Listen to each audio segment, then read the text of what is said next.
Get 'em Jimmy, where low shack at? The bottle's getting empty up the Kraken. We stacking chips, all of it's what I want. Plus money winners, that's what I'm on. You can say I'm gone. I prefer elevated public sports radio. Time to get educated, get produced. Leave the juice, letting loose with so much abuse that the bookies wanna call it truth. They getting slaughtered. Can't forget Jeff and low baggers in the chat. That's a lethal weapon 'cause we be pubbing.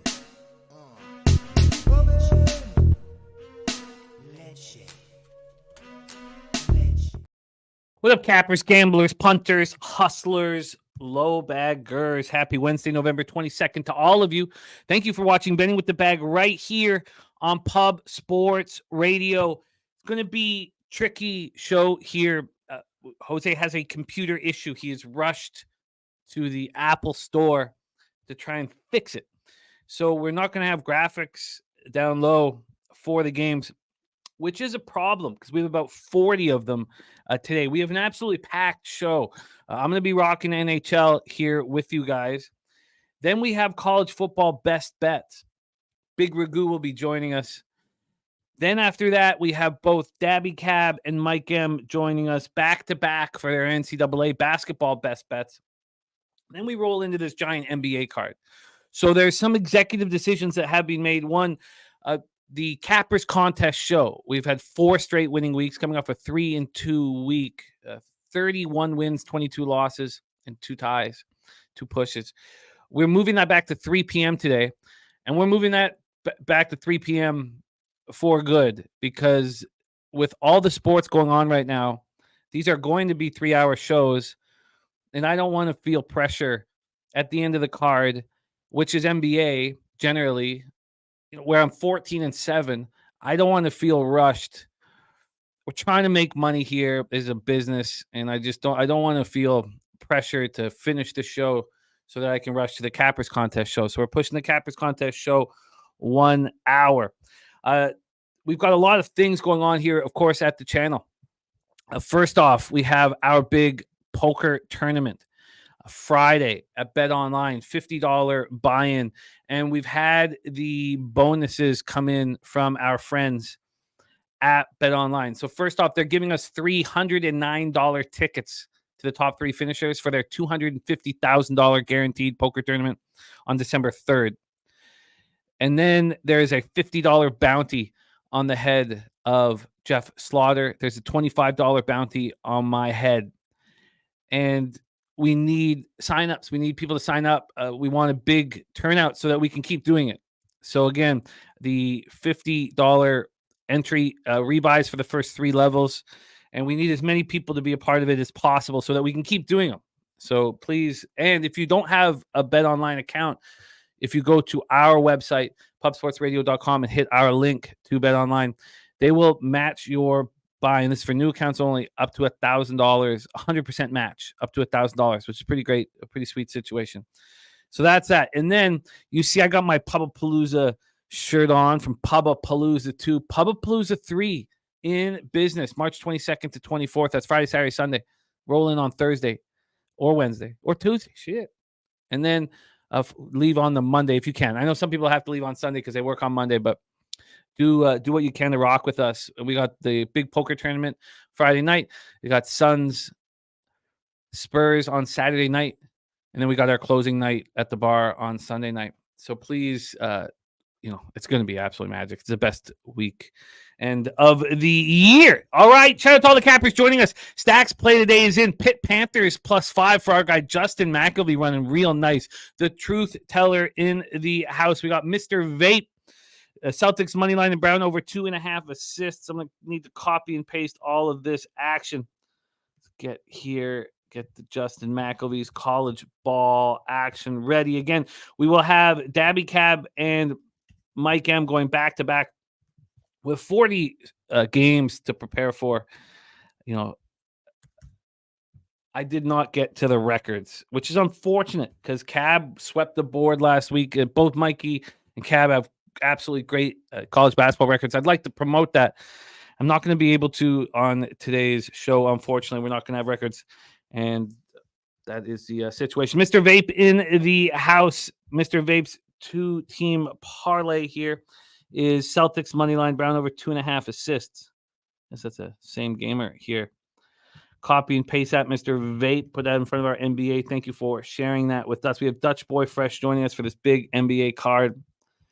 And it was so tight for me to prepare everything because we had the NFL show until late, and I had to get my NFL action. So I was up very late and then up very early, that I didn't even actually get to bet. And I was like, look, it's a bit of a pain for me to send it in, just because I've got to take the picture and email it in. And so I was like, you know what, unfortunately, some market moves are going to go against me. So I haven't moved on 2 spots in NHL that I really wanted to have in before the show started. I probably could have got there, but I was grinding out for the college football show until late because I've got best bets that I really, really like this week. And we're doing that with Big Ragu. And we have no show tomorrow as we're going to be doing the 3 live streams for the football game. So I'll be right here for 12 hours with you guys. We've hit 17 of our last 20 live bets, 17-3. Running so nice and must keep it going. And I've moved on the Lions first half and full game. I've moved heavy on the Detroit Lions. So I've got pre-flop action in that one as well. Shout out to Chosen One, Thunder, first half -3.5. And there's Kong's clip saying, shout out to my son. Happy birthday, buddy. I love that. Kong's Clips Jr., happy birthday to you, my friend. That's wonderful. Wonderful. Hope your son's having a great day celebrating his birthday. We got Jay Peasy in the house. Serious business, ready to get to work. Andrew G.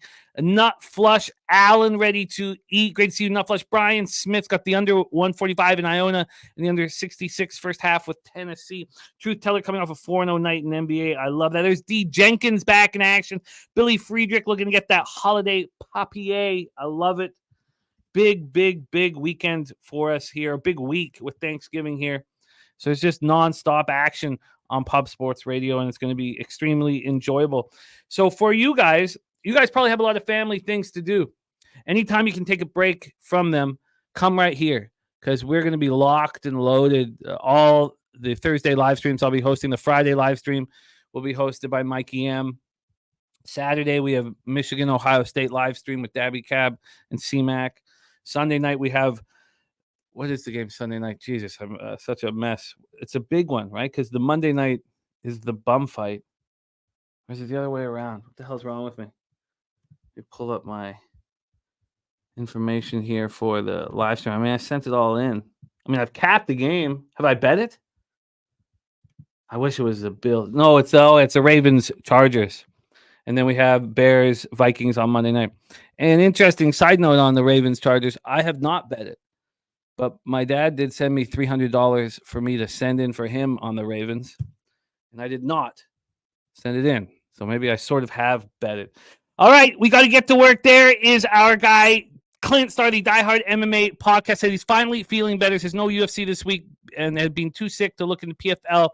But we're happy that you're starting to get better. Slatsy says NHL back in action and off again Thursday. Big card tonight. Canes in regulation. Flyers plus 140. Ducks money line. Looking to move on the Rangers. I'm interested on the Rangers as well. And so now this is one of those funny spots where I actually haven't actually pushed a button, which is annoying. I'd much rather tell you these 2 spots, but and say I bet it. This is what I'm on, but I haven't yet. And I'll have to do that after the show. That was another reason why I was like, we got to push the show back an hour because I got to get my action in after our show ends. I can't have another show and then get the action at 5 o'clock. It's just like, it's too late. It's too late. Market moving too fast. Jay Smooth, Mr. Vape, Nut Flush, Alan, Scarminati, Franchise LeBron, Saturated, LJ from H-Town, Trill OG, Play of the Day is in. Rockets first half -2.5. Rockets first half -2.5 from our guy LJ from H-Town. He'll be with us Friday for that massive NBA card. It's too bad we didn't have him last Friday. Now, I was away, but it's too bad we didn't have him last Friday because he went 10-0 on our guy Mikey M's show. Impressive. Detroit Lenny in the house. Detroit Lenny. There's TJ Swiss Horton ready to get to work. Nate Dogg 420 of Rural Video. Von Polo. What a group we have, man. Love rocking with you guys. We got a ton of work to do. So let's get after it. But let me give you guys a shout out because you guys deserve it here. What a group, man. Wine Time Sports ready to eat. Marcus Anderson. There's Matty Ice. Matty Ice ready to go. What a group. Joseph Thompson. winner, a past champion of our poker games right there. Joe T, ready to go. Mike Wilkerson looking at the Bulls plus the points. What a group. Slatsy, Fly White Mike, Nick Getchell says Philly Sixers suck. That was an ugly game last night, no doubt. Leonard Porsche Jr. ready to eat. Great to have all you guys here. And we got to get to work. Red Girl, Robert Franklin. And TJ says, got a tip to bet. Incarnate Word. Joshua Nolette in the house. Great to see all you guys. DC Capper, thank you guys for being here. And Kong's Clips plans to be here for poker this week. I love it. We'll have our live stream for the poker game too. So you'll be going up against Cappers, and you'll see them on screen. You'll see their table. We'll highlight the tables, but we'll also be live on screen with you guys. So there you go. Let's get to work and let's get into NHL right now. And we have looks from Slatsy. Canes regulation, Flyers money line, Ducks money line, and looking to move on the New York Rangers. Well, first game up, I was looking to move on the New Jersey Devils, and I still am.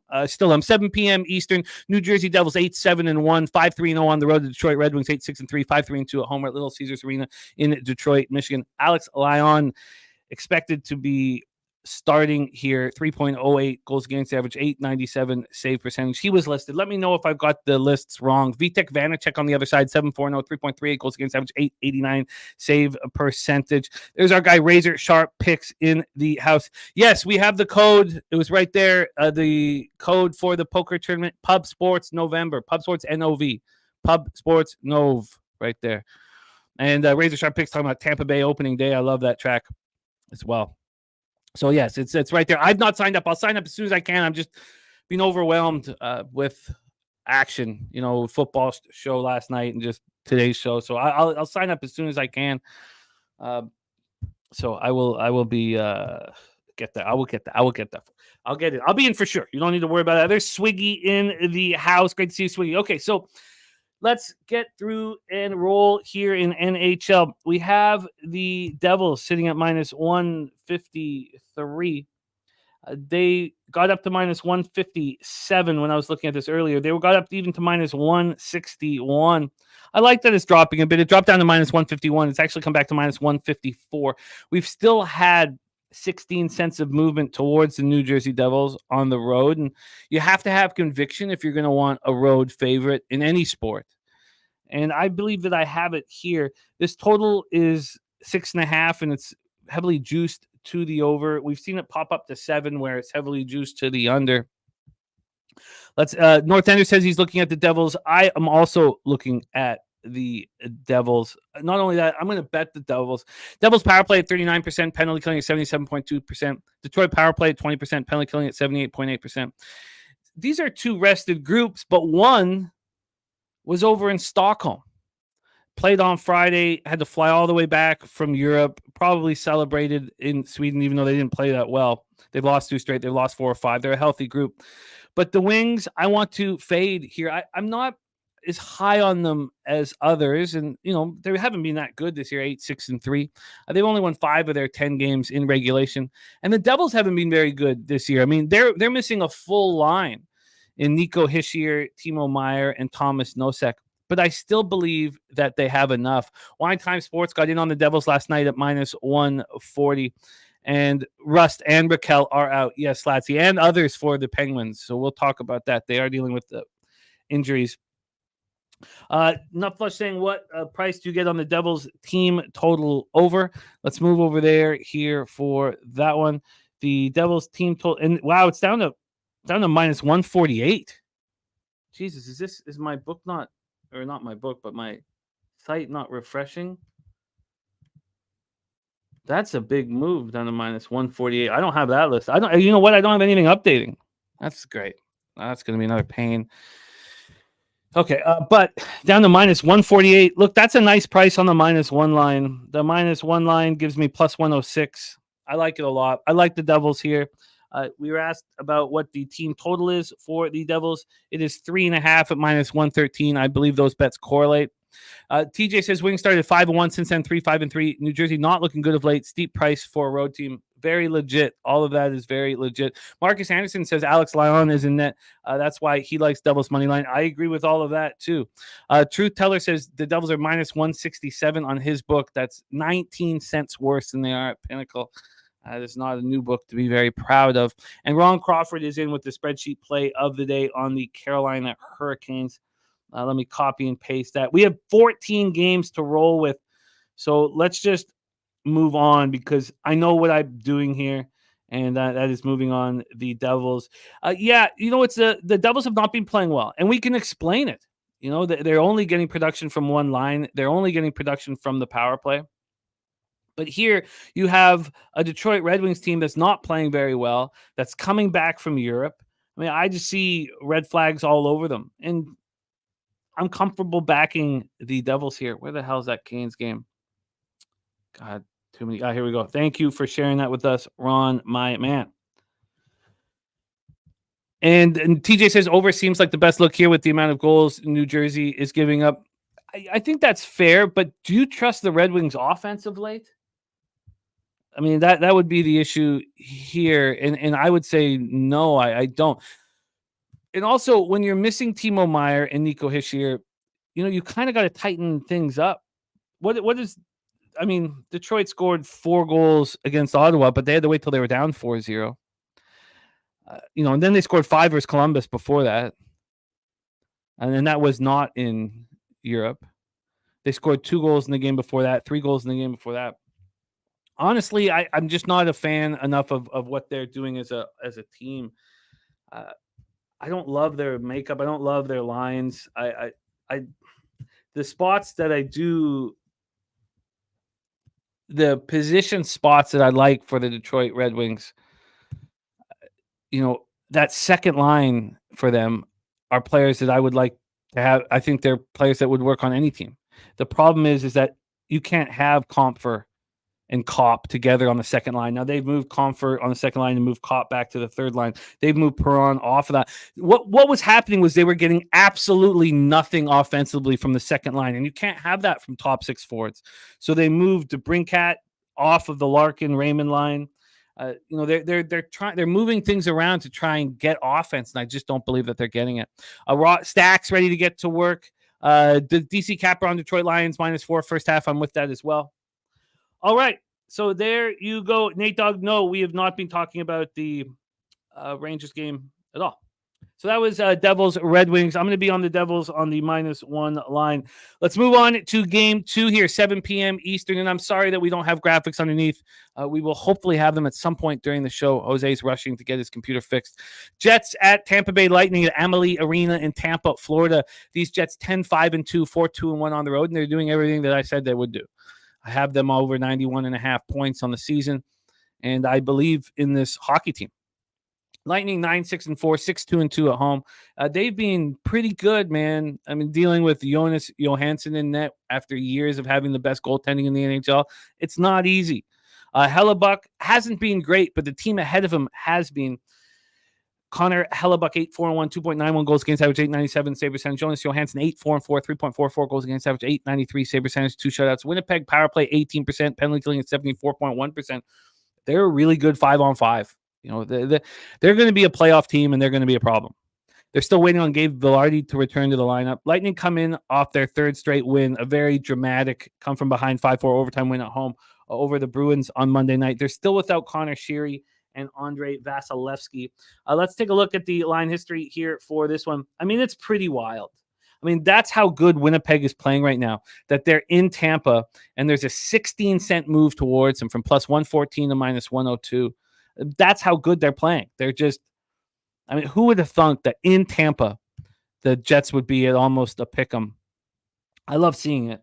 From a total perspective, it's another, heavily juiced to the over 6.5. This opened up -102 to the over. There's been a 21-cent move to the over. And look, I get it all. But I am not Nate Dogg liking the over here in this one. At this line, it doesn't appeal to me. If the Jets could be at +120, it would appeal to me. But, they've won only 4 of their 7. They've only played 7 road games. They've been playing in that sleepy arena in Winnipeg in front of 12,000 all year. And the special teams for the Lightning are really starting to step up. So I'm off of this spot.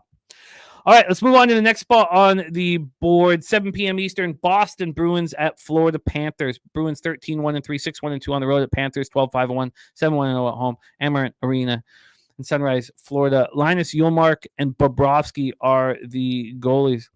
TJ says Jets last 10 wins versus Arizona, Buffalo, New Jersey, Nashville, St. Louis, Arizona. Losses to Dallas, Rangers, Vegas. Says, so what group do we put Tampa Bay in? Well, with Johansson in net, I think they have to play at their absolute best to be in that group. And look, TJ, I think that this is probably a ripe number for Tampa Bay if you want to back Tampa Bay here. It's probably a really nice number. I don't want them, and then a 16-cent move. If I'm going to get in front of that move, I need to have conviction. But I can understand if anybody wants Tampa. Londo says the big booty Swedish girlfriend play today is the Canucks money line. I will be going heads up with you on that one, Londo. No, I like it, TJ. It's great. I love capping with you. No, keep at it. I'm that Heat said had flashbacks to the Grey Cup when you said Winnipeg. Yeah, that was a wild one. Shout out to our Slats who crushed that one. I want the Panthers in this one. I do. The Panthers are 7-1-0 at home. And I would have already moved on them had the market been a little different. This total will start there, over 6 at -110 right now. It got up to -118. It's come back here. It's come back. From a money line perspective, we've had this line with Florida at plus money. And they opened up at +110. They're now at +110. And I don't get it. I don't get how Florida could be a dog here. Is my camera's not focusing correctly? I'm sorry. Can anybody? I don't have Jose here to help. Is that facts? Can somebody else jump in? Is my camera blurry, like Swiss Horton says? Let me know if you guys are having the same. Oh yeah, it is kind of going in and out, isn't it? Blurry when I look straight ahead. Okay. That's not good. I'll see what I can do. It's going in and out good now. Okay. You guys, I don't have a producer here, so let me know if things are going bad because I'll be moving really quickly here, and I apologize for that. Okay, there's Troy Torrance in the house. Great to see you, Troy. So the Bruins had their 2-game winning streak snapped in a tough 5-4 overtime loss to Tampa on Monday night. No, I know you are, Swiss, my man. Morgan Geeky and Matt Grzelcyk remain out of the lineup for the Bruins, and we'll never see Milan Lucic on the ice again in the NHL. And it's so funny. It's not funny, God, but I say it's wrong words here. But he did an interview. I watched him when I was watching I forget what Bruins game I was watching about a week and a half ago. And he did an interview with the broadcasters, and he just seemed like a quality dude. He's also a Vancouver guy like myself, and he seemed like quality, and they were raving about him. They're like, and everything he was saying was like, this guy loves hockey so much. Who wouldn't want him on their hockey team? He was talking about stories of when the Bruins had their run and comparing this goaltending tandem to, the goaltending tandem from their Stanley Cup, winning team and all this stuff. And then sure enough, 2 weeks later, he thinks his wife stole his phone and smashes everything in the house and does other things to her. I mean, it's all allegedly. He's pled not guilty, but things can change real fast, man. Bruins had their 2-game winning streak snapped, and the Panthers come in off their second straight win and 7th over their last 8 games, and the 5-3 win on Monday at home over Edmonton.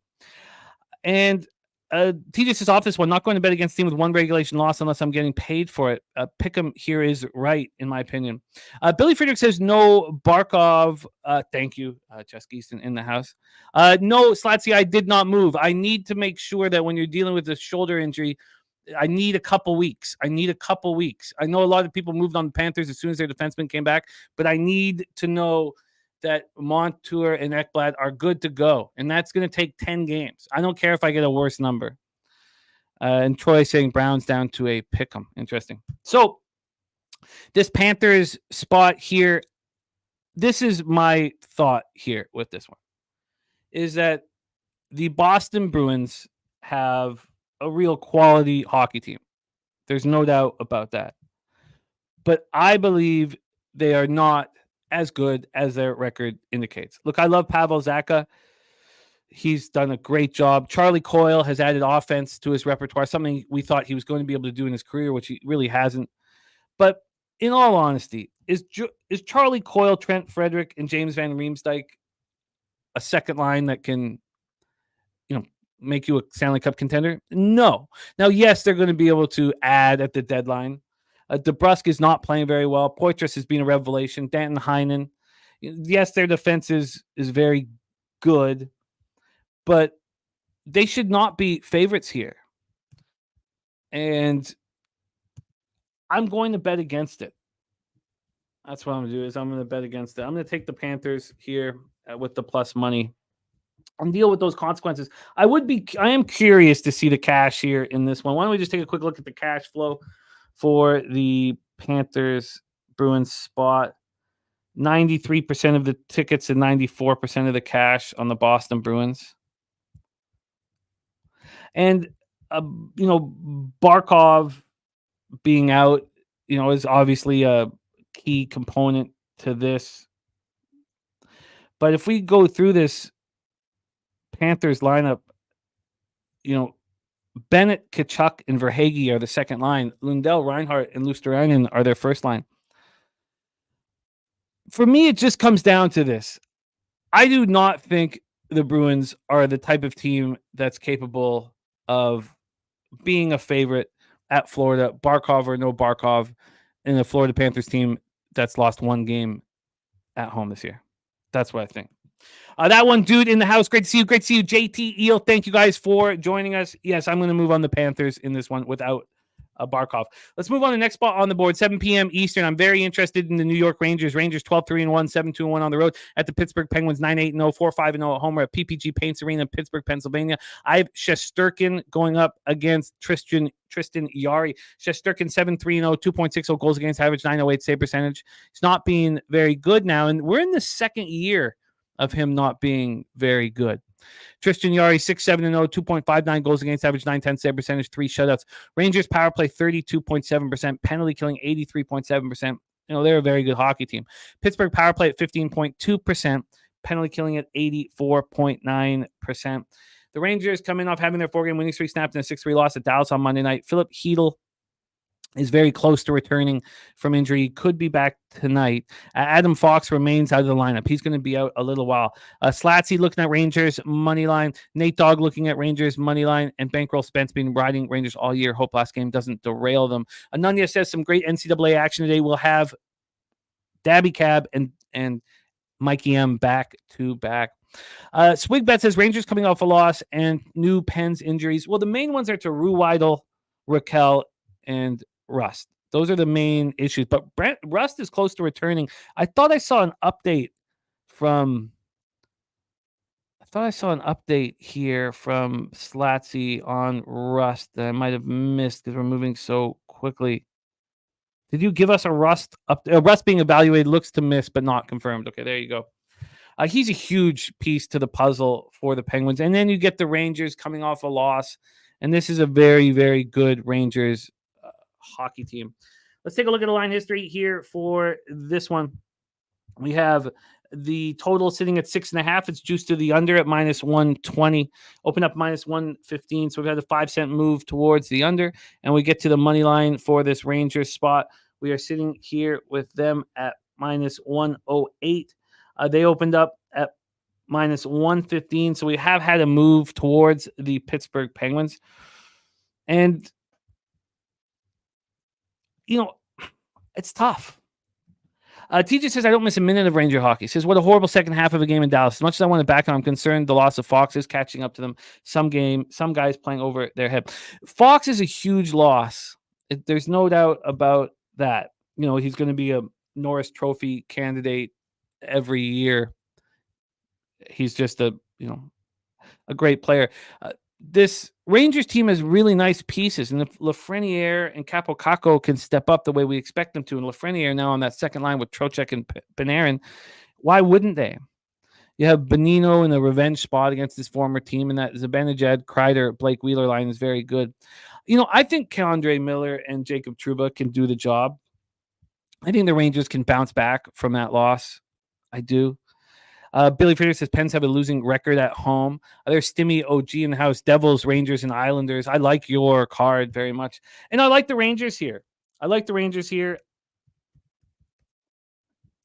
And look, Billy Friedrich nailing it with that 4-5-0 home record for the Pens, 15.2% power play. I mean, it just feels like there's still advantages throughout the lineup. And if you're going to take rust off the ice for the Penguins, it's a big loss.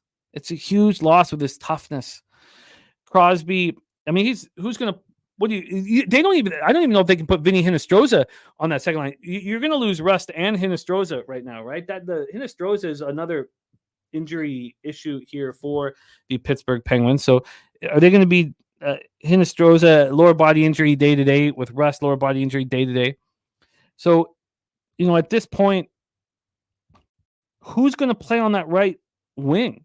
You going to move Jeff Carter up there? Radim Sahorna? This is a vulnerable hockey team, and Crosby's playing out of his mind right now. So I think the Rangers are worth it here. And TJ says it's Gustafson that's been stepping into the Fox role, but he agrees that there are still advantages. I think there's enough advantages here. The reason why Pittsburgh couldn't maintain that winning streak is because of the injuries that they've been dealing with. And you're asking Crosby to, provide yeoman work. Let's move on. 7 p.m. Eastern, Buffalo Sabres 8-9-1, 4-4-1 on the road at the Washington Capitals, 9-4-2, 6-3-1 at home. We're at Capital One Arena in Washington, D.C. So, of course, I love that the Capitals are winning hockey games. I can't wait to fade them when the time is right. Finishing off this homestand is not quite the right time. I often look and see, well, what are, they're 9-4-2 or something like that. What's their record? What's their, to make the playoffs? The market knows they're not making the playoffs. They're, minus 200 to not make the playoffs. So it doesn't matter what they do. And their points on the season is at 87.5 here. Billy Friedrich says he wants to bet Buffalo, but the Caps have killed me all season and no Kuznetsov. What is the sickness that Kuznetsov has? Wouldn't he be back here for this final game? I would imagine that he would be. So, that concerns me. But the thing is look at the Sabres team without Tage Thompson. You take their best scorer off the team, and there's problems. And look at Devin Levi. We talked about it's one thing to come in here as a, 7th round pick, a small goaltender, who is the best goaltender in college out of nowhere, to come in at the end of the season and spark a team. It's hard all offseason knowing that you have a chance to be the starting goaltender for that team. And are you good enough to handle it?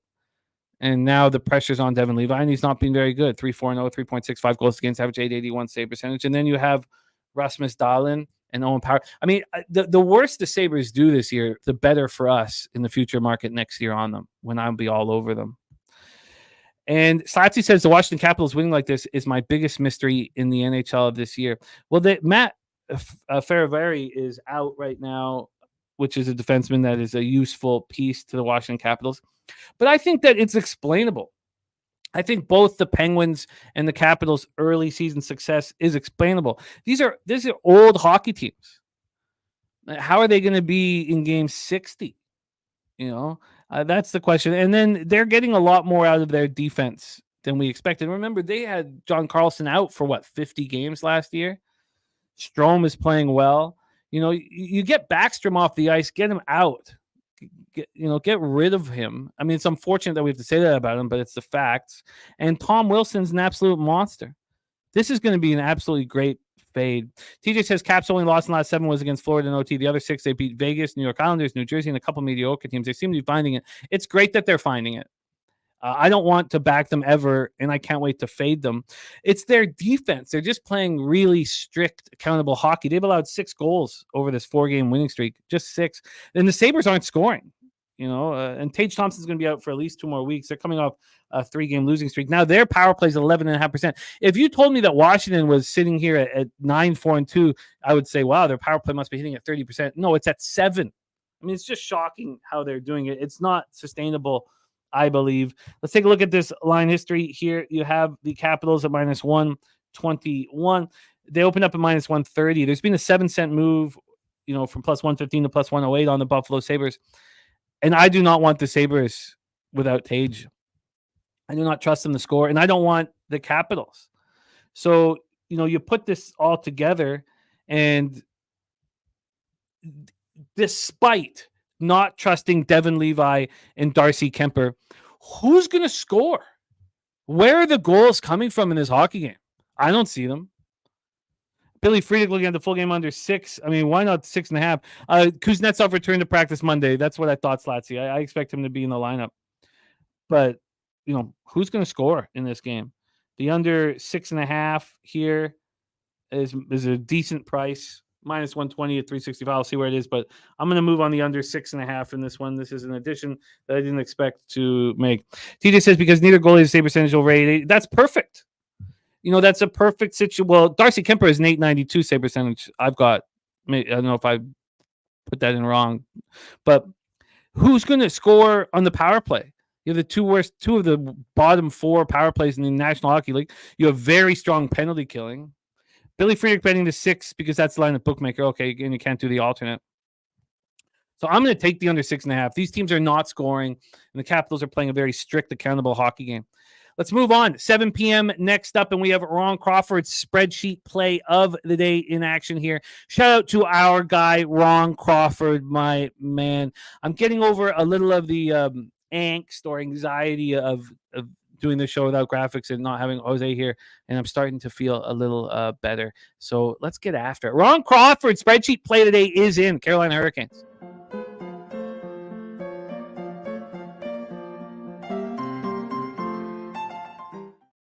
We have Big Ragu joining us next, then Dabby Cab, then Mikey M, and then our guy Dutchy. So let's get after this here. Spreadsheet play day in on Carolina, PNC Arena in Raleigh. Stuart Skinner versus Antti Ranta. 2 more goaltenders underachieving. There's a Schnizzle in the house. Great to see you, man. Missed you, buddy. Puts a big smile on my face. Pacers team total over 120.5 in Magic first quarter. And look at that. The full card from Razor Sharp Picks for Tampa Bay. Opening day at Tampa Bay today, and he's giving us his full card. Let me get Schnizzle's NBA action here copied and pasted. And then let me make sure that you guys have our action here from Razor Sharp Picks. Razor, thank you for sharing that 1 hour to post. That's a track that is near and dear to my heart. Also, the Big Ragu's home track right now. The Big Ragu will be doing it shortly. Thank you for sharing that, all your hard work with us, man. That's and that's TJ says I wish I knew how to read that. That's each race. So that first race, he's on 368. Second race, 146. On the third race, he's on 2478. The fourth race, 246. It's very simple. So it's just each horse he's on each race. So he's giving you his horses in every single race. So it's as simple as you could. There it says are the horses he uses for each individual race. This is very it's great. Great stuff. Thank you, Razor, my man. Speaking of Razor, I know he's got to go to his channel here for his horse racing show. So let's give Razor a shout out. 4-0-1 in our NFL Pub Hub this past week. We need him back again this week. Shout out to Razor Sharp Picks.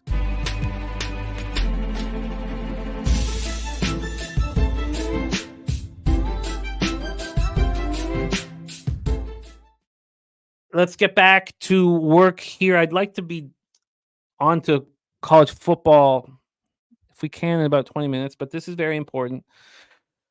We've heard Ron Crawford on the Hurricanes. Edmonton power play at 21.7%. It's amazing how mental sports is. Watching the Oilers scuffle is one thing. Watching them not score on the power play after they had the single greatest season on the power play in NHL history, and they have the same group coming back is wild. 72.7% penalty killing. They were bad at that last year. Carolina, 24.6% power play, but their penalty killing is terrible. Absolutely terrible. So I love it, Razor. Respect. Oh, no show today. Nice. Okay, Razor will be rocking with us. Beautiful, beautiful, beautiful. Love it. The Oilers come in off their second straight loss, 5-3 setback at Florida on Monday. They have allowed 11 goals to the Lightning and Panthers to start the trip. I mean, the issues, when you can't trust your goaltender to make a save, it's in your head. Do you want to pinch if you're a defenseman? No, you don't want to pinch because it's going to cost you because you can't trust your goaltender. Matthias Janmark and Dylan Holloway remain out for the Oilers, but that's not a big deal. Canes come in off their second win in 3 games, 4-2 at home to the Penguins on Saturday.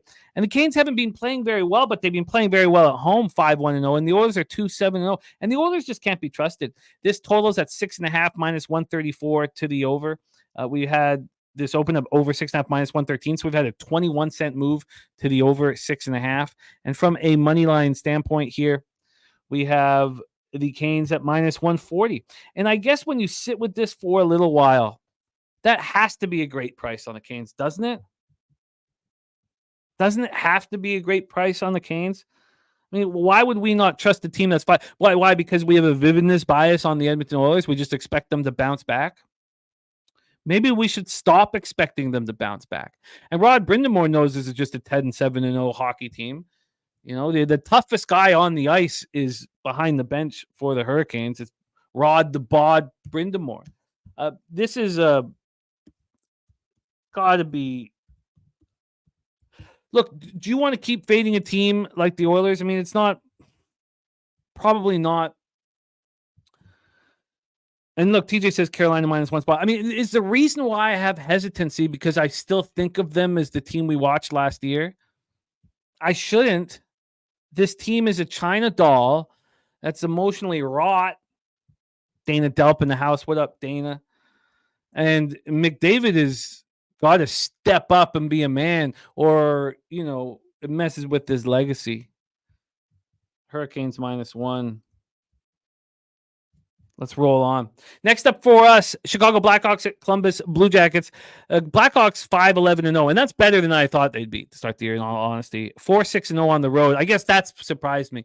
You know, just like the Sharks were last year, there's some teams where the opportunity to fade them is when they're at home, because that's when you get the better number.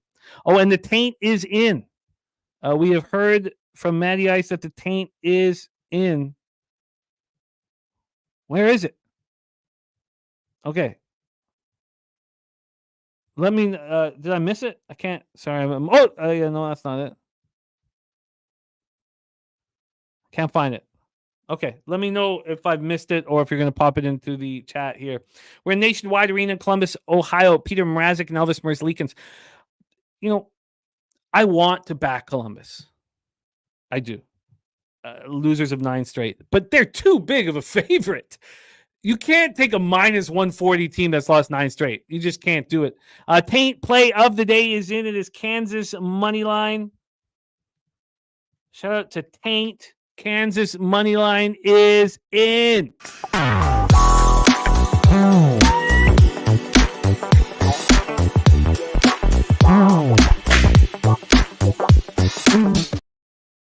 I do have, just to get you guys excited about college basketball, one of the things that we're doing this year is games aren't going to be talked about if they're not being bet. We're not just doing content for content's sake. This is a basketball being played. These two teams are playing against each other. Here are the angles, and we're not betting it. We're not doing that. So every game that's going to be on the show is being bet. So for Cab, it's Texas Tech Villanova. At 2:30, Memphis, Michigan, Stanford, Arkansas, and Gonzaga, UCLA. For Mikey M, it's Memphis, Michigan as well. Baylor, Oregon State, South Dakota, Southern Miss, and Florida, Pittsburgh. So I've been at times with college basketball in shows like this where we just, you know, go through each and every game. You know, the stakes are just so high here, and you know, my life depends on winning, and I don't want to sit around and talk about, oh, maybe that's a interesting game over there. Good luck with it. No, we're going to come on the show. We're going to talk about what are we betting. And when my guests come on, they're going to talk about what they're betting. So, all right. And JP says, stay up late watching Kansas give up those cheeks. Is there a drug to help with vividness bias? There is not one. There is no drug to help with vividness bias. Let's go back to this spot because I love Line A being sat. Shut up. I don't care if it's embarrassing. Your play on the ice is what's embarrassing, Patrick Line A. What a bum he's become. And Johnny Hockey, both of them getting benched. I love the message it sends, but I still can't take the Jackets at this number. Let's take a look at the number that they're on right now for Columbus. Columbus opening up. Now they're minus 145. Look, I get it. They open up minus 135. They're now minus 145. So what? Do we take Columbus on the -1 line? I mean, I want to. I actually want to. The Blackhawks are missing 2 centers, Colin Blackwell being one of them, and Andreas Athanasiou. Jared Tenorti, the defenseman, is out as well. The Jackets coming off their 9th straight loss, 5-2 at Philadelphia on Sunday. This is a healthy Jackets group. I want to be on the Jackets -1. I really do.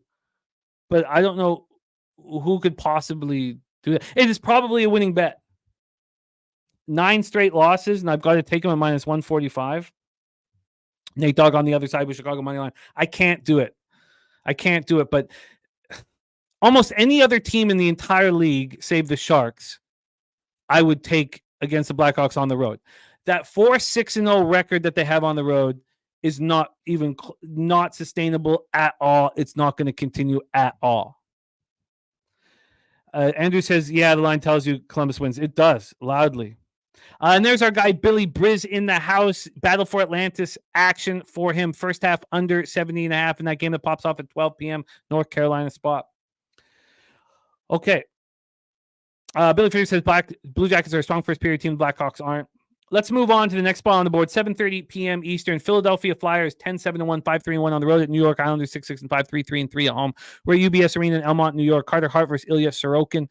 Carter Hart being great. 2.40 goals against average, 9.19 save percentage. Sorokin 4-3-4, 3.32 goals against average, 9.06 save percentage, 1 shutout. Philly 11.5% power play, 81.7% penalty killing. Penalty killing looks strong. We knew their power play was going to be weak. New York Islanders 22.9% power play, 69.5% penalty killing. Who in their mind? No, I've not bought a Bedard jersey yet, etc. And I will never. I have my David Savard on that. I have my Dennis Savard jersey from when I was 10, and that's the last jersey I'm going to get for the Blackhawks. Man, keeping that rapist and knowing that the dude had, assaulted at least one of your players and still giving him the Stanley Cup to take to his hometown. I mean, that's astonishing. That's I hope they get sued. Whatever. Let's go here. Philadelphia Flyers, New York Islanders, UBS Arena, Elmont, New York. You give the Stanley Cup, the greatest trophy in pro sports, and the dude got busted raping a 16-year-old after that. You give him the Stanley Cup to take to his hometown. Whoever made those decisions in the Blackhawks organization should be sent to jail, is what they should be. They should go to jail, and then we know what they'll get there. Okay. Yes, that trade. That guy's gone now. Yeah, he's gone now. Yeah, but all right. Up 5. You walked into Philadelphia Flyers and New York Islanders. The Rasmus Ristolainen close to returning for the Flyers. Islanders finally snapped their 7-game losing streak with a 5-4 shootout win at Calgary on Saturday night. Matt Martin is close to returning. I would like to back the Islanders here. And this market move has now come back a little bit. So the Islanders opened up at minus 155, and there was a really legit move immediately to the Flyers. And it's come back a little bit now. It's come back probably enough. I'd be curious to see, this is one of those spots where people have been losing money on, or making money on the Flyers, losing it on the Islanders. I agree. The Islanders got to be the play here. Got to be the play. Up 5. Great to see you. Billy Friedrich, you're right. Carter Hart's been very good. Sorokin's not being good, and he better be good because Varlamov will take his job. I think it's good that, the Islanders played better than that record indicates. What they lost, they won their last game in the shootout, but then they lost, overtime in the shootout game. They played well against the Canucks. Nate Dogg, Philadelphia money line leaning over. Nate Dogg will be going heads up on this one. I'm going to be on the Islanders on the -1 line. All right, let's move on. Next up, 9 p.m. Eastern, Calgary Flames at Nashville Predators. We're at Bridgestone Arena in Nashville, Tennessee. Jacob Markstrom going up against UC Saros. Markstrom is starting to play a little better. TJ, first big disagreement, heavy on Philadelphia. I love it, TJ. Yeah, no, I get it. You'd be making a lot of money on the Flyers. I love backing a team coming home after a horrific road trip. And I do not think the Flyers are a 10-7-1 hockey team. It's too bad that Matt Martin isn't in the lineup for the Islanders. You'd love to have that toughness. Calgary Flames and Nashville Predators, Bridgestone Arena, Nashville, Tennessee. Calgary power play at 14%, a penalty killing at 86.2%. Yeah, TJ, it's the quality of competition Philadelphia is beaten, but in the first 15, 16 games of the year, these teams are taking the Flyers lightly. So when you have these quality hockey teams going into Philadelphia, I mean, look at the Canucks. That first game they went into Philadelphia. They just beaten Edmonton in back-to-back games, feeling good about themselves, have a bias that Philadelphia is trash. But I get it. And it's part of the fun, TJ. It's part of the fun, being on the other side of colleagues that you respect. It adds an extra element of intrigue. The Flames are a healthy group coming off their third win in 4 games, 4-3 in overtime at Seattle. Predators coming off their second straight win, 4-3 at home over Colorado. This is their final game of a 5-game homestand. Notice and I tell you guys this all the time in NBA and NHL, that the second to last game of a long homestand is when the teams are just at their best. And look what the Predators did. They beat the Colorado Avalanche on that spot. Here we go on this one. We have, let's move over here to this spot. Where is it? Sorry, Nashville. Here we go. This market move towards Calgary was scary, but it's not as scary anymore. I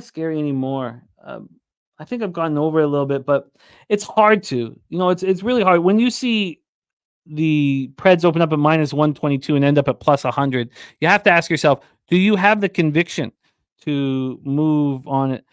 Johnny Quick likely in net for the Rangers now. Wow. Johnny Quick likely in net for the Rangers now. That is huge. Let's just quickly take a second to get over to Johnny Quick's numbers. I mean, he's been so good this year. Is this something that he could possibly keep up? His last game was 10 days ago. So it was those first 2 games off the hop. I mean, he allows 1 goal in 2 games. And then the last 3, he's back to being Johnny Quick, allowing 10 goals in 3 games against weak competition. If Johnny Quick is in net, I cannot back the New York Rangers. He's not as good as those numbers indicate. Well, this is one of those times. Well, actually, I wasn't planning on moving until we broke down this, but I will not take Johnny. I will not back the Rangers if they have Quick. So if it's Quick, I'm just going to put X's there. Okay. Thank you for that information. Crucial. Rocco Rogers says Nashville, Calgary, first period over 1.5 minus 122. Been riding both teams over 1.5. Now they're playing each other. Keep riding. It's wild that Calgary's cashing you first period overs because they are not going to be a team that scores a lot here. I do not have the conviction that, as much as I want to fade Calgary as much as I can all year, but I cannot sit here with Nashville and the injury issues that they have and say that there's no problem. They'll take care after their biggest and best win of the season. Ryan McDonough, Luke Shen, 2 defensemen that are, especially Luke, are hugely important. Then you have Cody Glass, who's not coming back for at least a week, and even Tommy Novak, who's gone out for a month.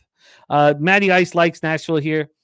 It's too bad. It's too bad there's been this big market move towards the Flames and it's too bad Nashville's coming off their best win of the season.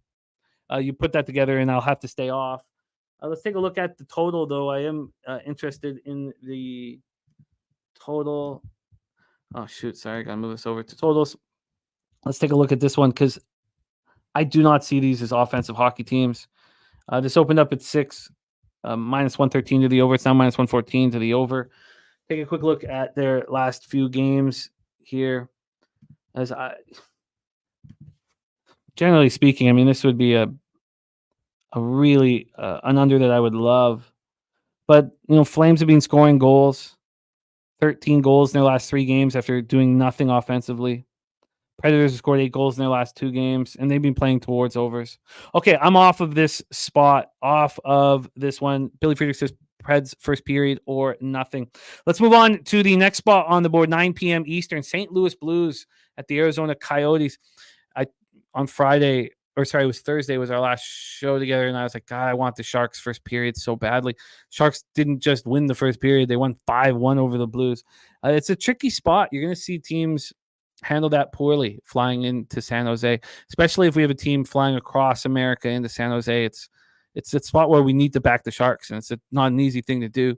Jordan Binnington going up against Karel Vejmelka. Binnington's been great this year, 2.47 goals against average, 922 save percentage. St. Louis power play at 7.7%. It doesn't really make sense, but now you get an idea of why they wanted Torrey Krug out. 76.7% penalty killing. Arizona power play at 26.9%, 78.5% penalty killing. Blues snapped their 2-game losing streak with a 3-1 win at Anaheim on Sunday, and the Coyotes coming off their second straight loss in third and 4 games, 4-1 at home. The Kings on Monday. Let's take a look at the line history here for this spot. We'll start with the money line here. We have these Blues at minus 107. They opened up at plus 114, and they're now at minus 107. So you may remember, 2 weeks ago, these two teams played in St. Louis, and it was a pick'em. And I said, how in anybody's right mind can the Coyotes be a pick'em on the road against almost any team in the NHL? Who cares if the Blues got off the hop poorly? We moved on the Blues on the -1 line, and we cashed comfortably. Here, it flips to the Coyotes being at home, where they're more dangerous in that shithole Mullet Arena, and it's a pick'em again. So this is the opposite, the exact opposite of why we wanted the Blues last time, which would then lead you to maybe you want the Coyotes, and still at this point, I don't want the Coyotes ever. And if I'm going to take them, there better be a big plus sign beside them. I'm not nearly as high as others. And what do we see from these youngsters that are stars? Is that it's tough to keep it going. And you're going to see that from Logan Cooley, especially 5-on-5. I don't see a risk reward here that's appealing. Nate Dogg on Arizona. I get it. But I don't find it appealing at all. Let's move on. 9:30 p.m. Eastern. We got a big one. Vegas Golden Knights 13-4-2, 5-3-1 on the road. Dallas Stars 12-4-1, 5-3-0 at home at American Airlines Center in Dallas, Texas. Aiden Hill 8-2-1, 2.07 goals against average, 928 save percentage, 2 shutouts. Ottinger 8-3-1. 2.50 goals against average, 920 save percentage. Vegas 23.1% power play, 84.8% penalty killing. Dallas 21.4% power play, 88.1% penalty killing. There's Sharon in the chat. We got Big Ragu ready to rock here for college football, and then of course Dabby Cab, followed by Mikey M here. Let's get this one here because there's been just a tiny market correction on the Vegas Golden Knights. They're healthy, but they're coming in off their third loss in 4 games, 3-0 at Pittsburgh on Sunday. They're an angry group. Stars coming off their 5th win in 6 games, 6-3 at home over the Rangers on Monday night. They're a really good hockey team, and it was shocking to watch them self-destruct at home against Colorado, but they're a good hockey team. Let's take a look at the line history here, and they want to beat Vegas so badly. Dallas Stars at minus 133. They opened up minus 125. If Vegas was coming off 3 wins in 4 games, I would be on Dallas. But Vegas just came off of being shut out 3-0. That's a dangerous spot to fade the Stanley Cup champions. Take a look at the total here in this one. From a total perspective, we have it sitting at 6. It's minus 109 to the under. There's been very little movement, 2 cents of movement to the under. Bo Jackson says fade the Knights when they play the Yotes at home. And Nate Dogg leaning to a draw, leaning to the over in the Vegas game. I'd like to fade. I'd like to back Dallas at home as much as I can all year. That's a go-to spot for me. I know they're only 5-3-0. I think they're better than that. What up, Kelly McKinnon? Great to see you. But I cannot fade Vegas after a 3-0 loss at Pittsburgh and their 3rd loss in 4 games. I can't do it. And then, I don't want to fade Dallas at home ever. TJ says kind of like the over here, Angry Knights, Dallas being flying over with those odd man rushes. Dallas is starting to score. I get it. Bo Jackson on the Stars tonight. This is a no bet for me. No bet for me. Let's move on. 10 p.m. Eastern. Vancouver Canucks 13-5-1, 6-4-0 on the road. Colorado Avalanche 11-6-0, 5-2-0 at home. Ball Arena in Denver, Colorado. We have Thatcher Demko versus Alexander Georgiev. And, we talk about a slight, market correction with the Knights. We're getting a slight market correction with the Nucks as well. This total, though, is 6.5 at -127. Opened up at -107. So we've had a 20-cent move to the over 6.5 here. And from a money line standpoint, let's get that up here. From a money line standpoint, we have the Avs at -169. They opened up at -170. They've been around that number nonstop. I'd be curious to see the cash here in this one. So let's just move over to the said cash flow. In this one, we have move over here for Canucks Avs. You have 68% of tickets and 82% of cash on the Avs, and the line's not moving. That's surprising. Razor Sharp Pick says close to pulling the trigger on the Panthers. I like them at home against Boston tonight. I'm going to be on them, Razor. I agree with the look. Vancouver power play at 31%, phenomenal. 76.7% penalty killing. Colorado power play at 19.4%, surprising to watch it struggle, and 86.8% penalty killing. The Canucks snapped their 2-game losing streak with 3-1 win at home over the Sharks on Monday. So this is my thoughts on the Canucks, is that the best teams in the Western Conference have only been hearing about the Canucks.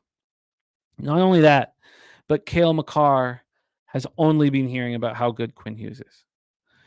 So you have an Avalanche team that's coming off of... This is the best bet, I think, on the board for me. Now we'll go over everything once more, but you have an Avalanche team coming off a loss at Nashville. You have an Avalanche team that's played 17 games this year, only 7 at home, against a Nucks team that's 6-4-0 on the road. And everybody in the Western Conference is hearing is about the Canucks, and especially Cale Makar, who's the best defenseman in the NHL. And I love Quinn Hughes. Quinn Hughes is phenomenal. So this is a spot where the Avalanche want to send a message to the Canucks. The Canucks are going to be a problem this year. They're going to be a problem for the Avalanche. They're going to be a problem for every team in the West. And it's time that the Avalanche send them a message. And I'm on the Avs on the -1 line. All right, we move on. Next up, 10 p.m. Eastern, Montreal Canadiens 7-9-2, 2-3-2 on the road at Anaheim Ducks 9-9-0, 4-6-0 at home at Honda Center, Anaheim, California. Jake Allen 3-4-1, 3.54 goals against average, 907 save percentage. Going up against Johnny Gibson 4-6-0, 2.27 goals against average, 927 save percentage. Montreal power play at 20%, penalty killing 74.4%. Anaheim power play at 19.7%, penalty killing 81.7%. There's something I want you guys to look out for with the Ducks. And they do, besides talking about Habs having the injury bug again. I cannot believe that this line has moved towards Montreal, and I don't have the conviction to stand in the way of it, which is a problem. The Ducks have lost 3 straight, coming off 3-1 loss at home to the Blues on Sunday. Trevor Zegras has been terrible this year, and now he's hurt. But now he sees the team need him. If this team had won 10 straight games without him, he might have some issues here, and I would... I did not like how he played at all. But now that he sees his team lose 3 straight, as soon as Zegras comes back, I think he plays really well because he knows now how important he is to the team. When the season started out, it was all Mason McTavish because Mason McTavish is a motherfucking man. Troy Terry playing well. The team is playing well. And Slatsy's right. I mean, we go to the injury report for the Habs, it's a mess. So if the injury report is such a mess for the Habs, why was there this heavy market move towards Montreal? And do you have the conviction to get in the way of it? The line history here for the Habs has come back a little bit. But the Ducks opened up -148. The Habs were +131. They're just and now this got down to +103. I mean, at that point, a 28-cent move on a dog is a big move. And when we go over to the cash flow, just a little curious about the cash flow on this one. We have, let's get over to the Ducks game. You have 81% of the tickets and 91% of the cash on the Ducks. I mean, from the market alone, I would bet if I was solely looking at the market, I would be on the Montreal Canadiens here. I'm not going to do that, and I don't do that personally. For the total, I want stuff to correlate with the market. And I find that very easy in college football. And we'll go over that in a second. We have an over 6.5 here. This slipped up to 7 at one point. There's still been a 5-cent move to the over 6.5. I'm off. Philly Eagle Flyer on Ducks money line over 5.5 and Ducks puck line. It's got to concern you here when everybody's on the Ducks and it moves 20 cents towards the Habs. these books opening up their arms to anybody who wants to bet the Ducks. That's not a spot I want to be in. Let's move on to Sharks, Kraken, Climate Pledge Arena in Seattle, Washington. Mackenzie Blackwood doing his best against a horrible team. And Joey Decord trying to have a career in the NHL again as an old journeyman. I like what he's done. San Jose power play at 17%, penalty killing 72.7%. Seattle power play at 24.6%, penalty killing at 72.1%. Let's get into the line history here for this one. We have Seattle at minus 296.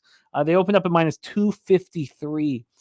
Jesus, 43-cent move to a underwhelming Seattle Kraken squad. From a total standpoint, we have a 6 minus 102 to the under, open minus 103. Open plus 103 to the under. So we had a move towards the over slightly, very slightly. And I feel you, Philly Eagle Flyer. Yeah, that's not saying like you always are in your right to go up against a market like that, but you just have to have conviction. That's all. You have to have enormous conviction. You have to say, this is what I want, this is why I like it, and this is why I'm betting it. And if you can't do it, then don't go up against sharp action. Sharks followed up their 5-1 win at home over the Blues last week with 3-1 loss at Vancouver on Monday. Kraken had their 2-game winning streak snapped with a 4-3 overtime loss at home to the Flames on Monday. Kraken sitting here 7-8-5, 3-5-1 at home. The market in the futures market told us that this was all going to happen because my plan was to be all over the Kraken this summer. But I realized why is because I just watched them run through the playoffs and be one goal away from the conference final. The market doesn't have the bias that we have watching all these games. And, minus 125 to make the playoffs when you're a goal away from the conference final. It's fishy. And, of course, they come out like this. 7-8-5, 3-5-1 on the road. Do you want them at this number against the Sharks? No. But you want a team that's not playing very well to go up against the worst team in the league. Right? Remember, the Blues had been rolling. They flew across the country to San Jose and lost 5-1. That's what you want. All right. Millsy says he's only here to say shout out to Slaughter and all the chat. Get that bag. That is the NHL breakdown. Let's move on to college football with the big ragu. Let's go over action, though. Devils -1 for me. Devils -1. I'm going to be on the Panthers. Now that Quick is between the pipes for the Rangers, I don't want to be on it. And I haven't bet it yet, so I'm fine to cut it. Under 6.5 in Buffalo, Washington. The Hurricanes -1. The Islanders -1. And I'm telling you, and the Avs -1. I have interest in the Blue Jackets. I really do. Don't play the you just got 365 in Louisiana. I get the cash within 24 hours. Put it into my account, and there's no fee at all. There's no fee whatsoever. They cover all those fees. So they wire transfer it into your account within 24 hours, and there's no fee. And the bank doesn't charge me a fee either. They cover all of that. Much love, TJ. That was faster than I would have liked to go through NHL, but we have a huge card here, so we had to kind of fly here. I hear you, TJ, and I am still interested in the Columbus Blue Jackets. I'm very interested in the Columbus Blue Jackets. On a 9-game losing streak is a -140 favorite. God, it's just a glutton for punishment. I can't do it. That's just too big of a favorite for a team that's lost 9 straight. I'm sure they're going to cash it, though. All right. Let's move on to college football. We bring on your next guest. He is a star capper here at Pub Sports Radio and over at Hubangin Sports Talk. His Boston the Sauce college football show, absolutely spectacular. And we get him here for college football. I don't have the records up. I can't wait to have them up. He is also our leader in NFL. We don't have Jose here, so we're not going to be able to have the graphics on underneath. And I know that will affect the Best Bets video. Maybe we'll do it afterwards. But let's get to work and bring on your college football guest here for Wednesday, November 22nd. Please welcome from Ocala, Florida, by way of New York City, the big ragu to the show. Doc, what's up, man? How are you? What's going on, fellas? What's going on, gang of many? Low baggers worldwide, and of course, in the studio with us in chat. Welcome, everybody. I'm doing well. How about yourself, brother? Oh, I'm excited to cap this card with you because 2 of your games were on my list of about good. 10 that I cut down. So 2 of your games, I'm very, very interested in moving on. And let's get to work. Welcome to Best Bets here in college football. We have action here for Thursday, Friday, and Saturday. Let's roll. We start with the standalone Thursday nighter, the Egg Bowl. Number 12th ranked Ole Miss Rebels, 9-2, 5-2 in the SEC at the Mississippi State Bulldogs, 5-6, just 1-6 in the SEC. We're at Davis Wade Stadium in Starkville, Mississippi. Let's get into the line history here for this one and the cash flow. Move over here. And let's roll. We will be looking at the pinnacle line moves for this, and there's been a legit line move to Mississippi State, and it has piqued my interest. They opened up as 11.5-point dogs, and it lasted there at Pinnacle for 1 minute. Now, the funny thing about that move was after an hour and a half, it jumped up to 12. So it went from 10.5 to 12. If that move didn't happen, I'd already be on Mississippi State, in all honesty. But then there was the grind back to Mississippi State, a 2-point move from that point. So we got a 2-point move in the last 2 days towards State. Take a look at the total here against Ole Miss. We have, let me move this here quickly. And from a total perspective, we are sitting on a 54.5. We see some books at 55, some at 55.5, and some even at 54. This is at 54.5 juice to the under. It opened up at 56. We've gone down 1.5 points in this one. Let's get over to the cash flow for this one. This is going to be a big, now we're going to have NFL and we're going to have a live stream NFL, but I'd like to have action on this one. You have 15% of the tickets and 31% of the cash on Mississippi State. That's a nice number. It's a nice place to be. You have 87% of the tickets and 98% cash on the under. Ole Miss bounced back from its ugly 52-17 loss at Georgia by beating up on Louisiana Monroe 35-3 as 35.5-point favorites. Mississippi State snapped their 3-game losing streak with a 41-20 win at home over Southern Miss as 18.5-point favorites. Big Ragu, your first best bet on the board, on the card. Take it away, Ole Miss Rebels, Mississippi State Bulldogs.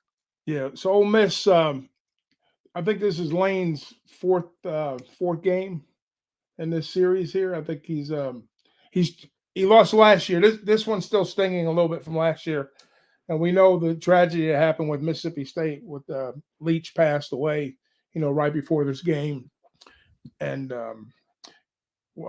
they were it was a very emotional game for them, and they eked that game out. It was a big win for the program. But going into this year with the Rebels, it's been kind of an up and down season for them overall. They had quarterback injuries, and I think last game was the first game back for Will Rogers. He set all the records. He broke all the Dax records last game, but he had some struggles in that game also. It was a game where he just came back after missing about 4 or 5 games, with the shoulder injury. So they're trying to, get back on track with his play a little bit. And Ole Miss, they have an opportunity to get their second 10-win season in the history of the program. So this is a real important game for both schools, and not only just for Mississippi State, but also for positioning for Ole Miss to get a higher bowl ranking. Maybe a New Year's Day type bowl possibly for them if they come away and convincing win. There's a lot of bubble teams that are out there, and they're one of the teams. They have 2 losses on the season to Georgia and Alabama. So, they play some quality football along the ways. Better at home, not so much on the road, but still they play to the under on the road, where Mississippi State plays to the over at home. So this is a game where I think we're going to see a lot of up and down early on, possibly. They did fire the head coach, Mississippi State, Zach Arnett. So, they're kind of reeling a little bit here. So, and I get the look, based on these games haven't been blowouts either way. They've been tight. Now you're looking at double digits, which I get that too. But up and down year for Miss State. I like Ole Miss here to kind of make this is going to be like a statement game for them to, claim a bigger bowl down the road in the New Year's Six type of bowl. And I think the first half is where I like to be in this spot here, coming out quick for Ole Miss and getting that offense downfield. I know Jackson Dart knows the importance of this game. and so doesn't the head coach. So I think he wants to get his third win in the series. Like I say, bad taste in their mouth last year in this game. Now they go to Starkville. They play a little revenge factor, and it's going to be close. So I get people being on Mississippi State. I get it, but I think early on, I think Mississippi handles business, and we'll see how the game develops. They might blow them out, but I doubt it. I doubt it. Early on, I think they take control of the game early, and then I say they go in cruise control, and then we get a backdoor cover late for Mississippi State. So let me kind of tighten this up here for me. The fact that the drama around Leach's death and Mississippi State stepping up, you think that hurts them here because Ole Miss remembers it clearly? Oh yeah, without question, and the fact that Will Rogers, he's missed some time. He didn't look good in that comeback game, even though he broke some of the records that Dak held. But I think they still have to work some things out. It's just like I say, the firing of the coach. Will Smith coming back one game late or one game recent. Yeah, I just think it's and then the revenge. There's a lot at stake for Ole Miss here, and Mississippi State, they get bowl eligible with a win here too. Let's not forget that. So they got 5 wins on the season. They get that 6 wins, big for them too, and plus the rival, of course. So, and they've been good at covering numbers in this particular game. I think 6 out of the last 7. I think Mississippi State's covered them.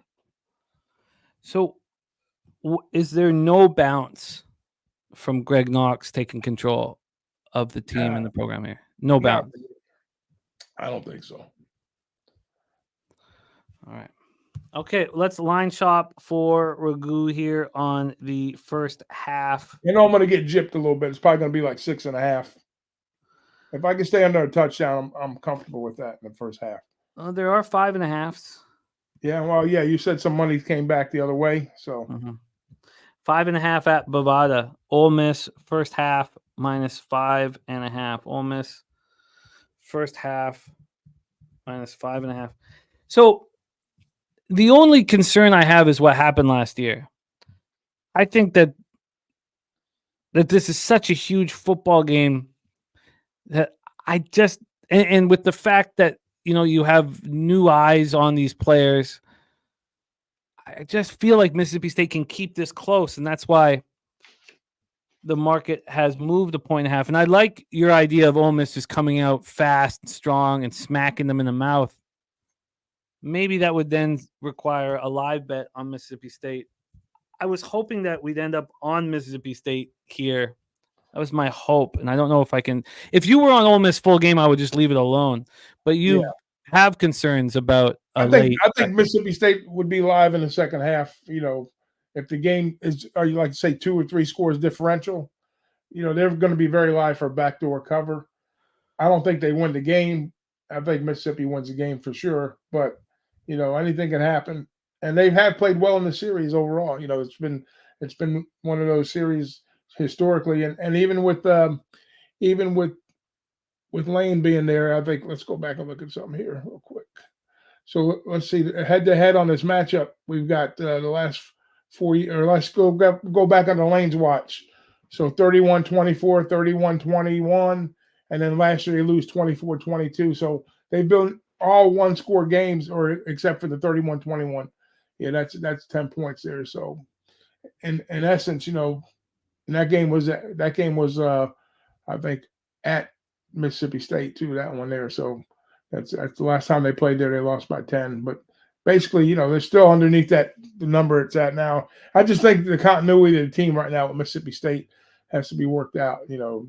They get the benefit. It should be improvement with Will Rogers coming back, and I think that's indicative of the line move. So, maybe he's shaking off a little rust the last game, and he gets a little better this game too to kind of.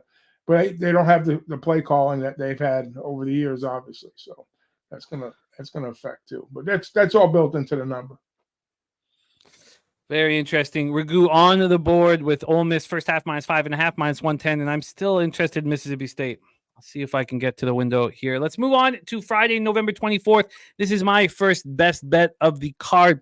12 p.m. Eastern, number 17th ranked Iowa Hawkeyes, 9-2, 6-2 in the Big Ten at the Nebraska Cornhuskers, 5-6, 3-5 in the Big Ten Memorial Stadium in Lincoln, Nebraska. Take a look at the line history here for this one.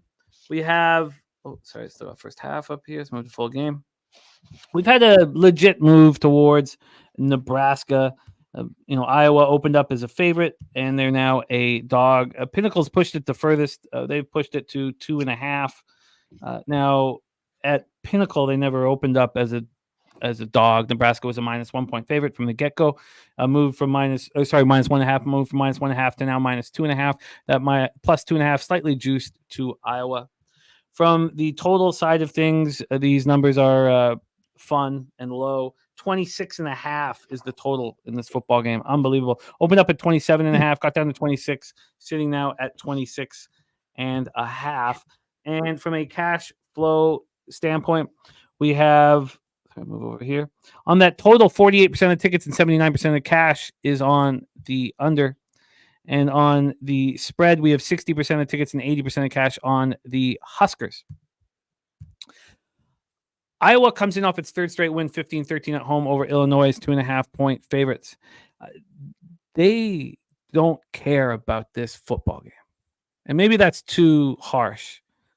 But Ohio State, Michigan, the winner of that game is who Iowa plays in the Big Ten championship. That's all they care about. That's all they care about. And, Deacon Hill, what he's done taking over from Cade McNamara, he hasn't been very good. He's improved as it's gone on. He looked better against Rutgers and Illinois. I mean, he looked bad in those first 4 starts. And even though their defense was so strong that they were 3-1 in those first 4 starts, this game means everything to Nebraska. Everything. They come off their third straight tight, tough loss, 24-17 to Wisconsin overtime last week as 7.5-point dogs. They get bowl eligibility in the first year of the Matt Rule era. They haven't been to a bowl game since 2016. And who is that quarterback?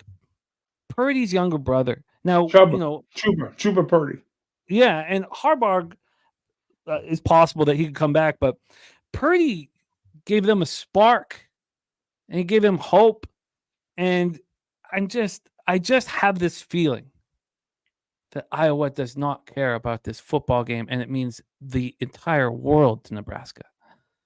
I am on Nebraska. Take it away for us here, Ragu. Iowa, Nebraska. Yeah, I don't hate your look. I actually like it. I'm not going to bet this game because this Iowa team, they're so comfortable playing these 10-9 games, 10-7 games.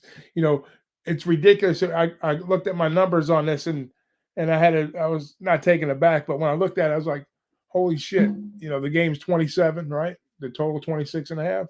I got it under 20 points still, regardless. But I mean, I always used to preach like when I got games in the low 30s, like 30, 31, I was very comfortable betting unders. Now we're getting into the 20s with this team here. So it definitely goes their way. And Nebraska, to their credit, with Rule, he's very good at, turning these programs around, and he takes whatever talent he has. And evidently he's noticed that he's had the better side of the ball for him has been on the defensive side, right? So, and he's played that to his advantage. So he's done a nice job with that with that school, not being his recruits and whatnot.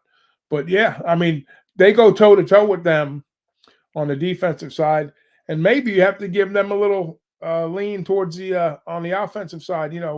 The capability, even though they've had their third quarterback, like you said, Purdy came in and sparked them for the game. So I get it. I get the look where you're saying they don't care about the game, but me as a coach and as many years as Ferenz has been there, 28, 27 years, the longest tenured coach in college football, and his son, running the offense, which is not going to be there next year. Maybe they throw caution to the win this game. You know what? They say, fuck it. Let's do some stuff we normally wouldn't do, on the offensive side. Let's have a little bit of fun here. But I think Nebraska's up to the task to kind of know what this team's all about. So, yeah, I like your look on Nebraska. It's not an official play for me, but I get it, and I understand the cap totally. So, and guess what? I still go to the under here. Would you move on that officially? No, no, not for a best bet. No. All right, let's move on to the next spot on the board. We have back-to-back Ragu best bets. This is Friday, November 24th action, 4 p.m. Eastern. The number 9 ranked Missouri Tigers, 9-2, 5-2 in the SEC at Arkansas Razorbacks, 4-7, 1-6 in the SEC. We're at Razorback Stadium in Fayetteville, Arkansas. Take a look at the line history here for this one. First off, on the side, we had Arkansas opening up at plus 7.5. That's where they are right now. There's been 6 cents of movement towards Missouri. That's it. From a total side of things, this opened up at 55. It's now at 55.5. There had been a slight move to the under. We did see a 54.5 there for a little bit. So we have a half-point move to the over. Let's get over to the cash flow for this one. I'm over here. So this one pops off at 4 p.m. Friday. 89% of the tickets and 95% of the cash are on Missouri. Line's not really moving. From a total standpoint, you have 71% of the tickets and 91% cash on the over, and the line's not really moving here. Here we go. And Razor says, to me, Nebraska opened up as a dog for a reason. Now, they didn't open up as a dog at Pinnacle. But I hear you. The books that came out first did open up Nebraska as a dog. Missouri, Arkansas, Razorback Stadium, best bet number 2 for Big Ragu. Take it away. So this Missouri squad, I'm not going to say they overachieved, where Arkansas has kind of underachieved a little bit this year, but the Missouri the program that they put on the field this year, they've really bought into Drinkowitz and what he's kind of brought to Columbia. They played some really tough football games throughout the season. You know, when they played Georgia, think about this for a minute. Okay, so this team right here was basically a half away from to have a chance to play in the SEC championship game. They had Georgia tied 10-10 at the half. I was in Vegas that week. I had my money on them in the first half. And all these teams that they played tough, these bigger teams, they lost to LSU and they lost to Georgia. And in both of those games, they had an opportunity early on, to be real competitive here. Now, and then they could have folded up their tent when they lost to Georgia and when they played Tennessee, but they stepped up and they walloped Tennessee 36-7. So that shows me this team's got a lot of heart. It's got a lot of character. Now, traditionally, when they've played Arkansas in these games, let's flip the switch a little bit for Arkansas now. Jefferson, this is his last season. I think Pittman has been on the hot seat a little bit, but they've kind of, they caught a stretch where they lost like 6 or 7 games in a row, and they won their last 2 out of 3. They had a good win at Florida. They got Auburn came to town and took care of business, and then they beat FIU last week. So they got a little bit of momentum, not much, but a little bit. So this is a game that, they definitely want to win out, maybe to save the coach's job possibly. And I get that over the years they haven't done well against Missouri in this particular matchup. They've lost I think 7 out of the last 8. But there's another game. My cap on this one is very similar to the Mississippi game. It's got that same feel. This game does. Missouri's like, let's say, one of the bubble teams.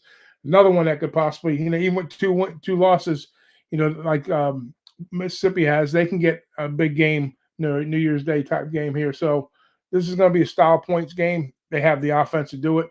I like Brady Cook. He's been fantastic. I like Jefferson too, but I think Missouri has got that little bit more of a swagger to them. And I think they come out early, just like the other game. And I think they even though the game's not at home where they have, relished at home, on the road, they still take care of business early. And I like Missouri in the first half here to get to that number early on. And I think Arkansas maybe puts up probably between 24 and 27 in this one. And I actually lean towards the over a little bit too in this spot. But I'm going to be official on Missouri in the first half. Lock this in for you. Missouri first half. There are a couple 4s out there, but they're cost 3 cents. -4 at -113. The rest of the books are at 4. And a big thing for the Hawks too. They lost Rocket Sanders, their running back, so that's going to hurt them. That's going to put more pressure on Jefferson. to kind of, and I don't think Missouri has a lockdown defense. They have a bend but don't break type defense. So, they'll be able to move the ball up and down the field on them a little bit. But like I say, first half number, they've been solid all year in the first half, so I like it.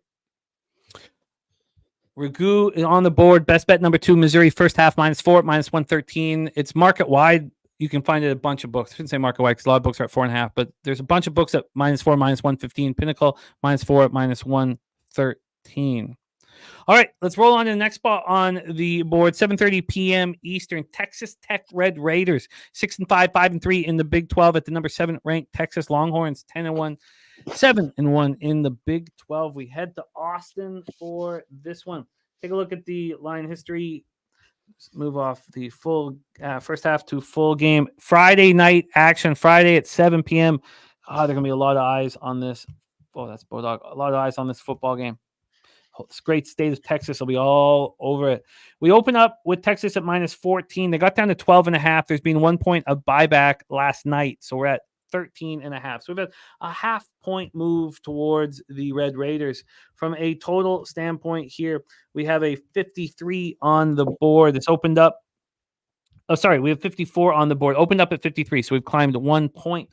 We get over to the cash flow here. We have 78% of the tickets and 89% of the cash on the Red Raiders. We have 88% of the tickets on the over, and we don't know the cash flow at this point. Take it away for us, Ragu. Texas Tech Red Raiders at the Texas Longhorns. There's another bubble team, 1-loss team that gets a shot to maybe even compete for a college football playoff, depending on how it goes with Alabama and Georgia. But hey, that's to be determined later. But what we get in this game here is I get a feel for Tech. Tech they played a close one against UCF. Shout out to UCF, by the way, first year in the Big 12. Putting it to Oklahoma. Same type of game with Tech. They needed every bit to beat UCF, and then UCF took down Oklahoma State at home. So you get used to that series for a while. But this is going to be a send-off game in the series, right, guys? We've seen this, I don't know how many 100+ games they played over the years, between these two teams. It's been they need to keep this one going somehow, but when Texas comes to the SEC, it's going away. But Sark in this particular spot here, he's going to have the boys riled up. Tech, I think what we get here with them is we're going to get a lot of offense, even though to me, that number looked awful low here. I mean, really, really low. I mean, if you go, I know 9, I think, let's see, they played 9 out of 11 games that Texas has been a favorite. 9 of the games have gone under. So, and they've been living on the edge a little bit, playing a lot of close games. I don't have a problem backing Tech here. I think Tech kind of keeps it close with them, but I totally disagree with that under look. I mean, if there's a game that I love to go over on the whole board today or our whole board this weekend, this is the game, guys. This game, I think, is going to go flying over the total, even though, like I say, 9 out of 11 to the under. If you go back in history, the last 5, 75, 73, 119, 105, and 81 points. Now, the 81 is on Sark's watch, but I just think there's going to be a ton of offense here. I think the fireworks going to fly, and this is going to be a send-off game for the ages. I'm going to crush the over in this game. Ooh-wee. First half and full game, or just full game? No, just full game. Let it go. Let it flow. I'm curious what Dabby thinks about this one. We will ask him. He is on next, so he hears us talking Texas Tech and Texas. The 53 is at -116. It is the lowest number on. Oh, maybe it's not. So let me see if I can find another one. If I can get an alternate total, I would lay that. I know we get alternate point spread, but I'm sure like on some of the apps you get alternate totals. But for show purposes, whatever it is, we'll roll with it.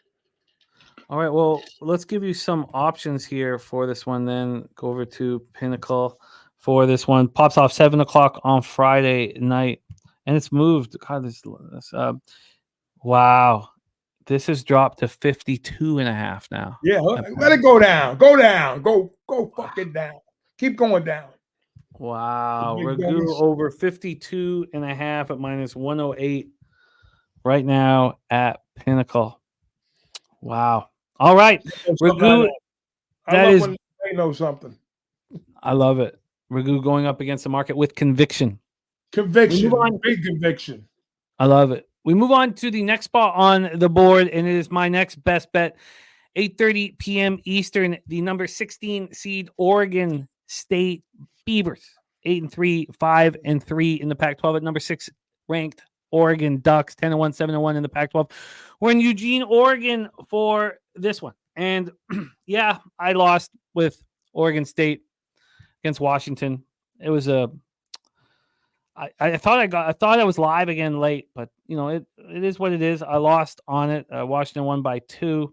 And which meant the Nuke Worker and some of our great friends in the chat cashed it. Let's take a look at the line history here, because I knew most of the people in the chat were on Washington. For whatever reason, this is stopping. Let's go over here and see this one. From a spread scenario, we are dealing with Oregon as now 12.5-point favorites at Pinnacle. 12.5. It opened at 14 at some books. They're not giving me all of a sudden this one here. And yes, you did, Andrew G. You did. And Troy says you can't get Pinnacle to load. I've got Pinnacle right here. All is good here. Let me just move over to. Yeah, I've got Pinnacle here. So the spread is at 12.5. Pinnacle's got the lowest, and T says Oregon's going to crush the Beavers. So clearly, that is the mindset of the betting public and everybody, that Oregon's going to crush the Beavers. But not the gamblers who get their action in an early week. They're not on Oregon. 89% of the cash. Now, just 54% of the tickets. But all of the big bets have come in on Oregon State, and this line has moved 1.5 or 2 points. We know the public's going to come in and hammer Oregon as we get closer to this game. Oregon State had their modest 2-game winning streak snapped in a 22-20 loss at home versus Washington. It's 1.5-point favorites. DJU and Damian Martinez are real weapons. And Martinez is set this Oregon State up with the 15th ranked rush offense in the nation in yards per play. And Damian Martinez is going to allow, in my belief, Oregon State to cover this football game. All the pressure is on Oregon and Bo Nix to keep rolling. There's no pressure at all on Oregon State. There was a little bit of pressure on Oregon State in that Washington game. They were at home from their own fans, but here they come in, no pressure on them. Oregon keeps rolling. They come off that 49-13 win. Arizona State is 21.5-point favorites. Oregon State is not very good against the pass. And obviously against Bo Nix, that's a problem. 68th in opponent passing yards per game, 70th in opponent passing plays allowed of 20 or more yards. The Ducks need to win this game to secure a spot in the Pac-12 championship. It's possible that they can still get in the Pac-12 championship if they lose this game, but they have no chance at the college playoff if they lose this game. Nix is rolling. I mean, we all see it. 35 touchdowns, 2 interceptions, and they've been destroying opponents. And everybody makes money on Oregon. They're 9-2 against the spread. Everybody's cashing on them and cashing on them and cashing on them. And because of that, if this line keeps moving towards Oregon State, then it'll be, I'll have made a mistake. But I think the public's going to come in and hammer Oregon. And I am on Oregon State in this one. I think Oregon State can keep this within 2 scores. I really do. I think they can keep this within 14 points. And I'm very curious to see what happens over the next 24 hours. I haven't bet this yet. I'm going to bet it. But the public is just going to be all over. And this is going to be pros against Joes, because we've already seen it with all the big bets on Oregon State already. Nobody wants to fade Oregon in Eugene. Take it away for us, Doc. What are your thoughts here on this big one? State. It makes a ton of sense. It makes a ton of sense with the pros and the Joes on this particular spot here, especially after Oregon State, taking that tough loss, that 2-point loss at home. Washington doing just enough to win, and not to take anything away from Penix and DeBoer, what they did. and they're rolling right now, and Oregon's rolling too. And so, naturally, the first public look would be, hey man, Oregon's going to crush this team. They just got beat. Their spirit is knocked down, but they get up. These rival games. I'm telling you, I don't care if they play them at home, on the road. It's still a rival game, regardless. And that's what makes these games so great. And Oregon State all year has been that team that's little brother, big brother. And then are they playing their game of futility because they don't really have a shot, unless maybe conversation comes up if they play in that Pac-12 game and then they win convincingly in a rout or something like that. But they just keep rolling through the people. Like you said, they're making money for the gamblers, public gamblers, sharps when they jump on board. But I like to back Oregon State here. I think they're live. I think that Bo Nix has been fantastic. He's now officially had more career starts in NCAA history. I think 58 or 59 now. Seems like he's about probably 35 years old by the time he gets done playing college football. And he's been the catalyst that drives that team too. I love what Bo Nix is doing out there. Resurrected his career out there on the West Coast. There's so many good quarterbacks in that Pac-12, man. It's unreal. But I think they're playing with a little bit of a chip on their shoulder too. But yeah, 2 scores. I think they're very live. My numbers tell me different. But my head tells me no. The side is Oregon State here. So I'm with you on this. I like the Beavers here to bounce back after that tough loss at home and keep it close here, and at least get a back door, if not maybe win the game. I love hearing that. And I do agree that there's even though the market's moving towards Oregon State, that there's no reason to move now, that it should get hammered by everybody here in the next 48 hours. Yeah, wait to kick off on it. Yeah. All right, there we go. We have 3 more best bets, 2 for Magoo and 1 for me, and then we get into college basketball. Next up, Saturday, November 25th, we head to Saturday action, and we have Doc with a best bet. Northwestern Wildcats 6-5, 4-4 in the Big Ten at the Illinois Fighting Illini, 5-6, 3-5 in the Big Ten. We're at Memorial Stadium in Champaign, Illinois. Great to see you, Noli Knows. Great to see Noli Knows in the house. Let's take a look at the line history. I think this just started working again for me. Let's see. Again, this is a 3:30 p.m. action here on Saturday. We'll start with the spread in this one. Opened up with Illinois -5.5. Illinois is now 6-point favorites. This did make my short list, so I can't wait to hear your breakdown. At the total here for this one, we have it sitting at more to Pinnacle. We have it sitting at 46. All the other books are at 47. Pinnacle just dropped. It didn't just drop it either. They've had it at 46 for 2 days. All the other books are at 47. Pinnacle's got this at 46. Then let's go over to the cash flow here for this one. Again, a 3:30 p.m. action. Get over here. And here we go. We have no ticket information on the total, but we know that 44% of the tickets and 75% of the cash is on the Illini. Take it away for us here, Raghu. Your best bet number 4, Wildcats, Illini. 4, yeah. So the Battle of Illinois here, right? Another old rivalry, been around forever in time. Hey, look, David Braun took this program over for Northwestern.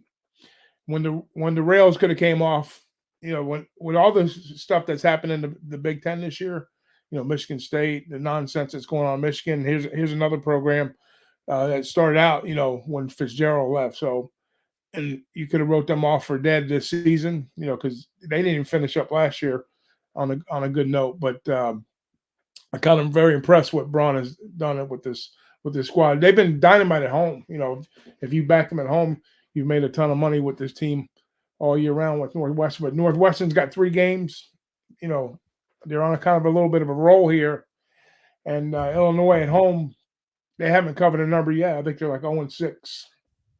So it's kind of been a downtrodden year for these guys. I mean, they become bowl eligible if they win this game. Illinois does, with the win over Northwestern. Northwestern's in a bowl. They got their 6th win already. So Bryant, he's kind of held the fort down for Northwestern on all their games. And the thing I think that keeps Northwestern good is if you go look at their defense. I think they're ranked like 13 in yards. We're talking about passing yards, and Illinois doesn't have a passing game whatsoever. They don't have much of a passing game. I think they rank like two. They give up like 200. They rank 41st in passing. Well, I say it's not too bad. I take that back. They rank 30. They rank 41st in passing. But like I say, 13 versus 41. I'll take that matchup all day long. But here's where Northwestern gets in a little bit of trouble though. Away from home, they don't score a ton of points. They're only averaging like 12 points on the road. But to their credit, they get a team that gives up almost 4 touchdowns a game at home. So I think that kind of balanced that part of it out. And then also in the takeaway department, I think we got a little bit of an edge there. But this is a team that I think they're trending different directions as far as that goes. Illinois split their games at home. But I think 6 points is a premium. But if you go back, here's where it gets really interesting in the series. And this is where I kind of making an odd play. Not an odd play, but I'm going to live on the edge a little bit with this play here. And you guys tail at your own risk. You know how I do shit. Okay, so if you go back and look at the series, all of these games have been won by double digits. 41-3, 47-14 to Illinois last year. And then a string of wins by Northwestern. 28-10, 29-10, 24-16, 42-7, 42-21, 24-14. So there's no 6-point, 7-point number there. It's all, big wins whichever way you go. So guess what? I'm on the Northwestern side, and I'm taking Northwestern on an alternate line here. I'm taking them -6 at plus 275. Wow. Look at that. Well, Troy Torrance going to love it. Northwestern +6. No, -6. Oh, sorry, -6 at plus 275. Yeah. Wow. That is a very, very exciting take. AKA William Hill.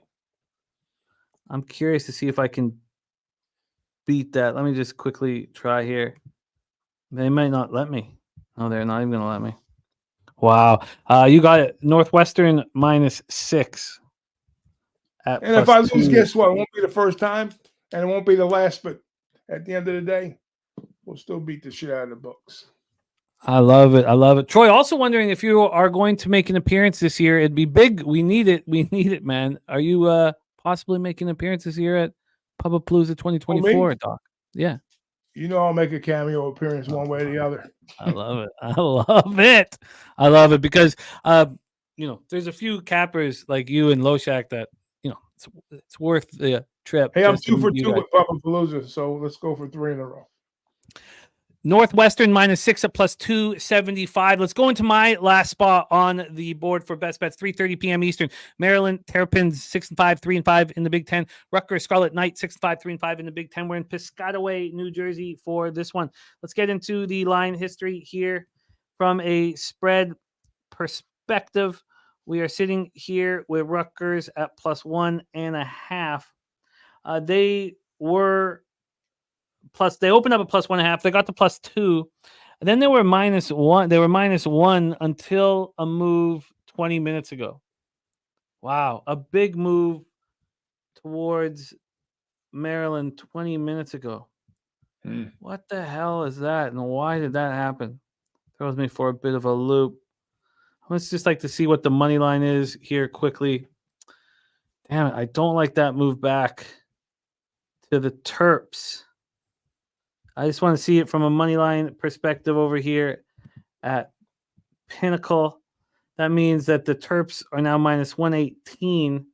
They were -107. So there's been an 11-cent move for the Terps. Now, since the opening line, we still have moved 5 cents in Rutgers' direction, but I don't like that move back. Let's go over to the cash flow here for this one. We have 55% of the tickets, 60% of the cash on Rutgers. 70 on the money line, though, 75% of tickets and 93% of cash on Maryland.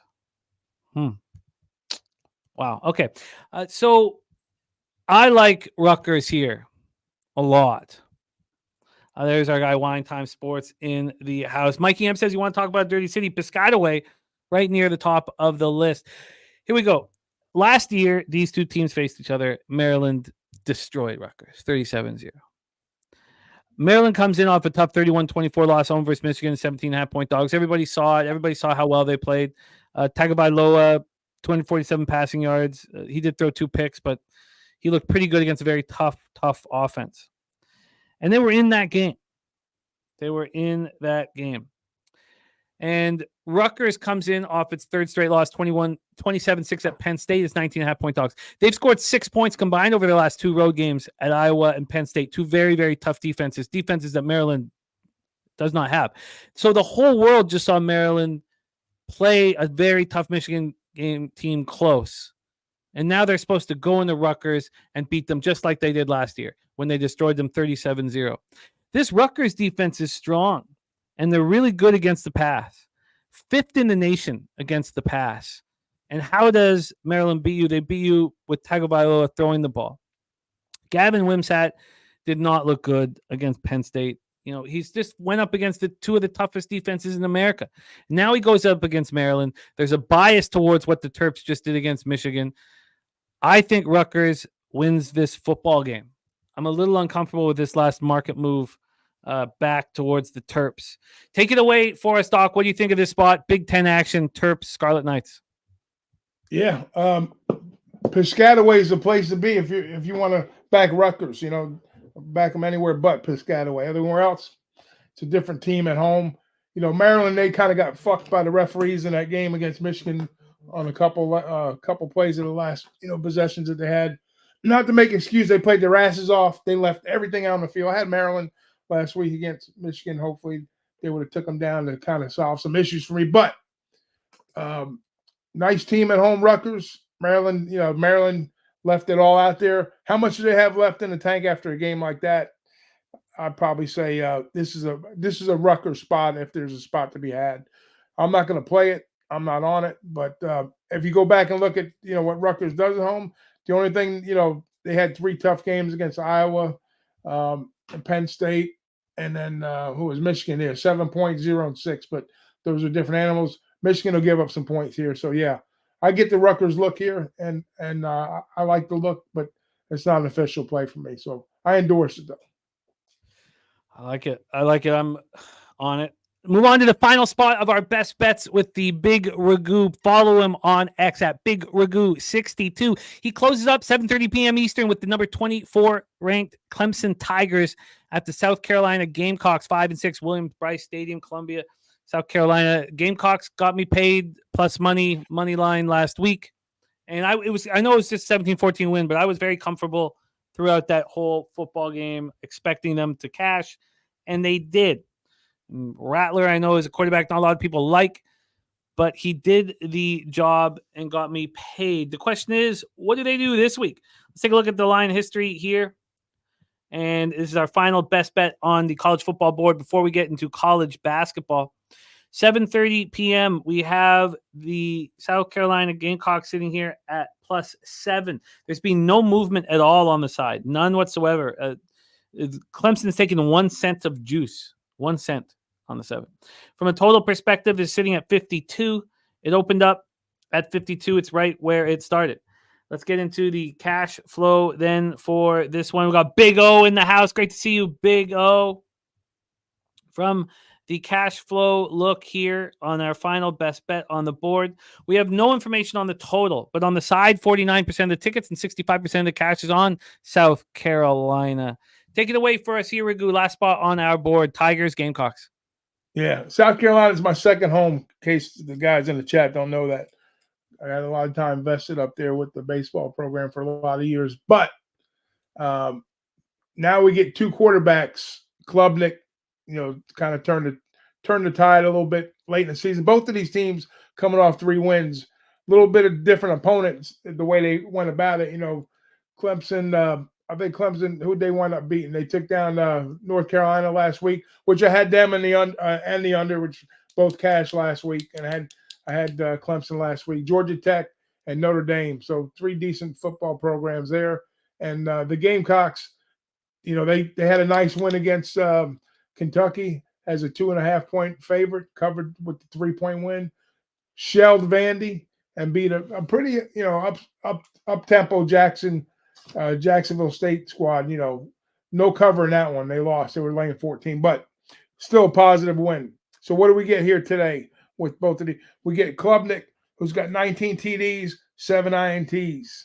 We get Rattler, 19 TDs, 7 INTs, 3,000 passing for Rattler. His last collegiate game in Columbia, and Klubnik, he'll be around for another year, I guess, with if he doesn't transfer out for Clemson. So Clemson has owned the series. Now they have a little revenge on their mind from last year when the Gamecocks went into Clemson and stole that game from them, 31-30. It was an awesome game. I remember watching that one. Do we get that same setup here? We might get that same setup here, but I don't think we get the same setup in a way where the offenses explode. I think the defenses are going to dominate this one here. I really do. I think we see a lower scoring game. We don't see the 31-30. We might see something like a 24-20 type game here. So that puts me on the under, guys. I like the under. Noah, you'd be happy about that.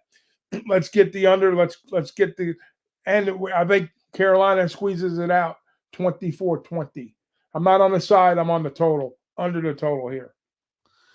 Let's lock this in for you. There are – can we get 52.5? We can get 52 at minus 108. Can we get a 52.5? No. Don't kick me off just yet. I want to talk about one more game before we go.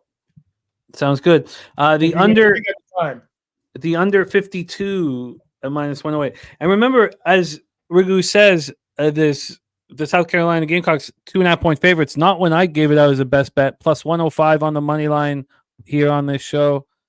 Betted at plus money. Ended up as 2.5-point favorites. Take it away, Rigu. What's your? I just want to talk about the Noles and the Gators a little bit. I was hoping that you would.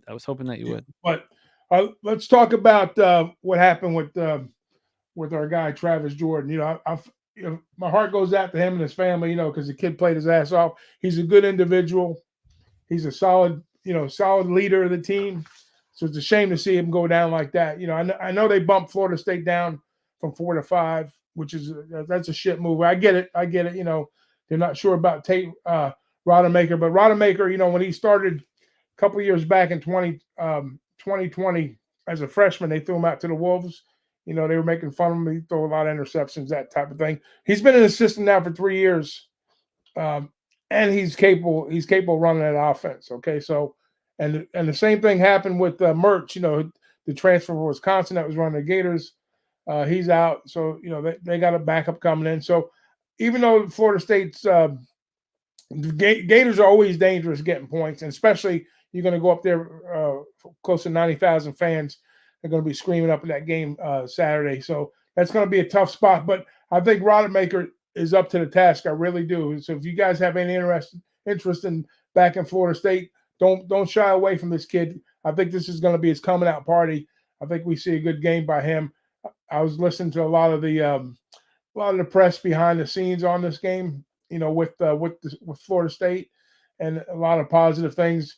I mean, what they talk about and what they do on the field could be two different things, but I think he's going to open up a lot. He's the fastest guy on the team too. I didn't know that. He runs like a 20-point something, clocking. He's exceptionally fast. They don't want him out in the flat and running, but I think on certain plays when they get these 3rd and longs, if they get in those situations, I hope they draw everybody downfield and he takes off running because he's capable of getting some first downs, on big plays. So he's got some speed. He's deceptively fast, and I'm real comfortable in Rodemaker taking over. I'm happy about it.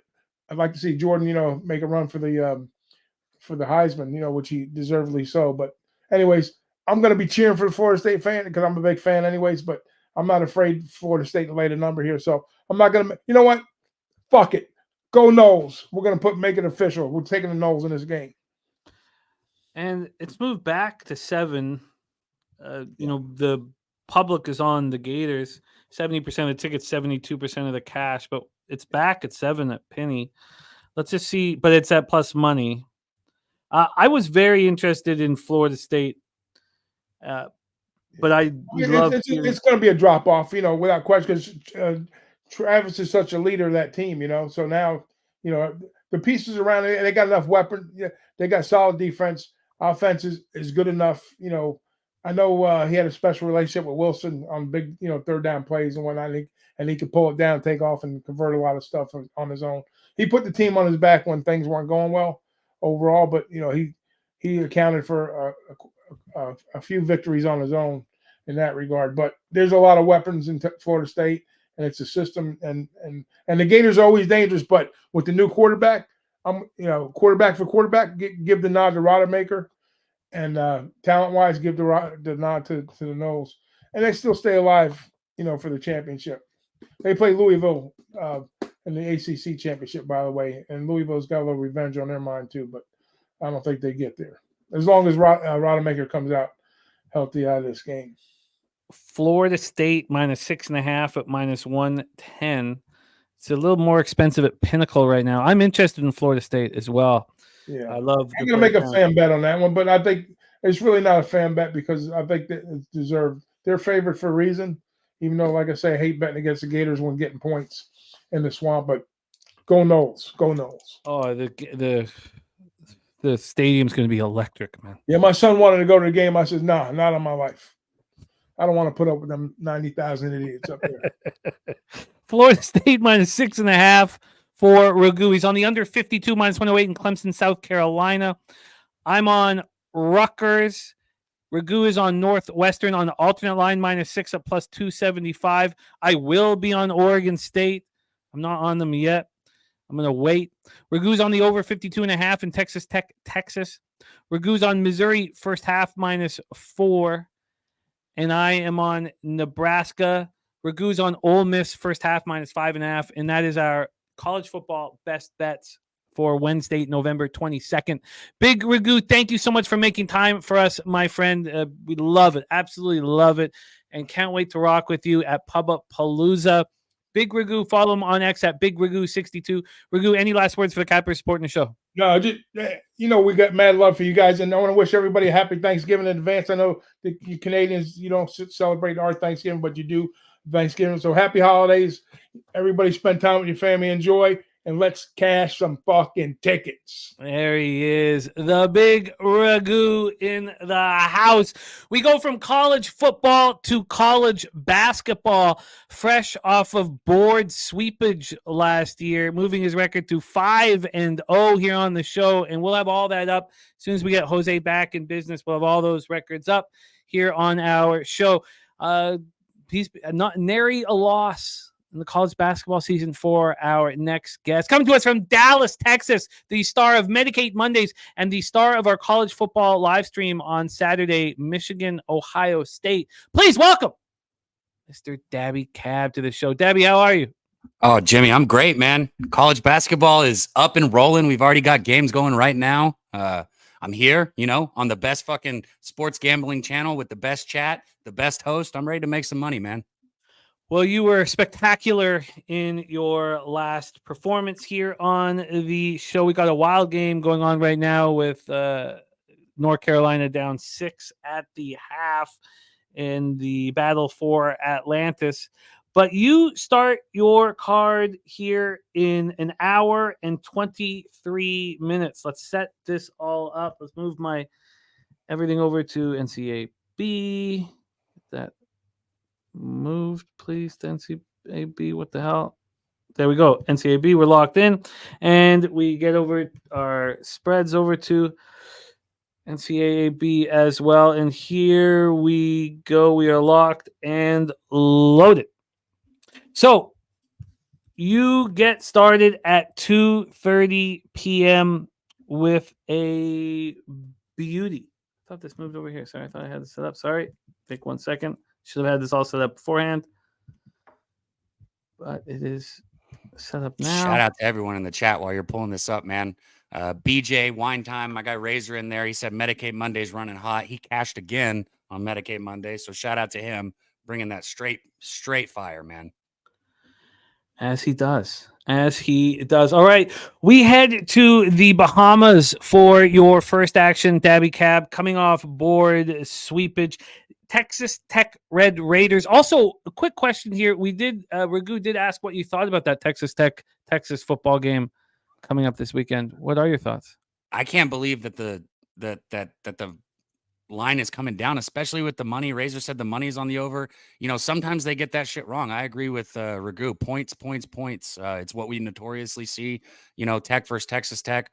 One of the best games I've ever been at live, Jimmy. I had a recruit in, because I was on the baseball team. I had a freshman recruit in, and I was on the sidelines when Crabtree ripped that ball down and scored that touchdown to win the game. That was a blast. But yeah, I see points, man. Points. Wow. I don't think Texas is going to lose, but I think the game's going to come down to the end. BJ moved on Tennessee, said Kansas did not impress me.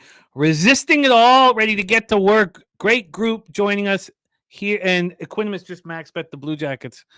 I'm very interested in joining you. Okay, here we go. We have Texas Tech off 3 straight wins against Cupcakes to start the season off. And they weren't dominant wins either. Going through them, that last victory against Corpus Christi, 73-64. They were 24.5-point favorites. It wasn't very impressive.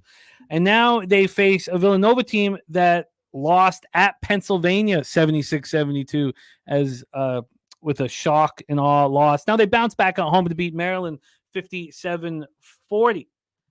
Line history-wise, over here. Oh, shoot. Sorry.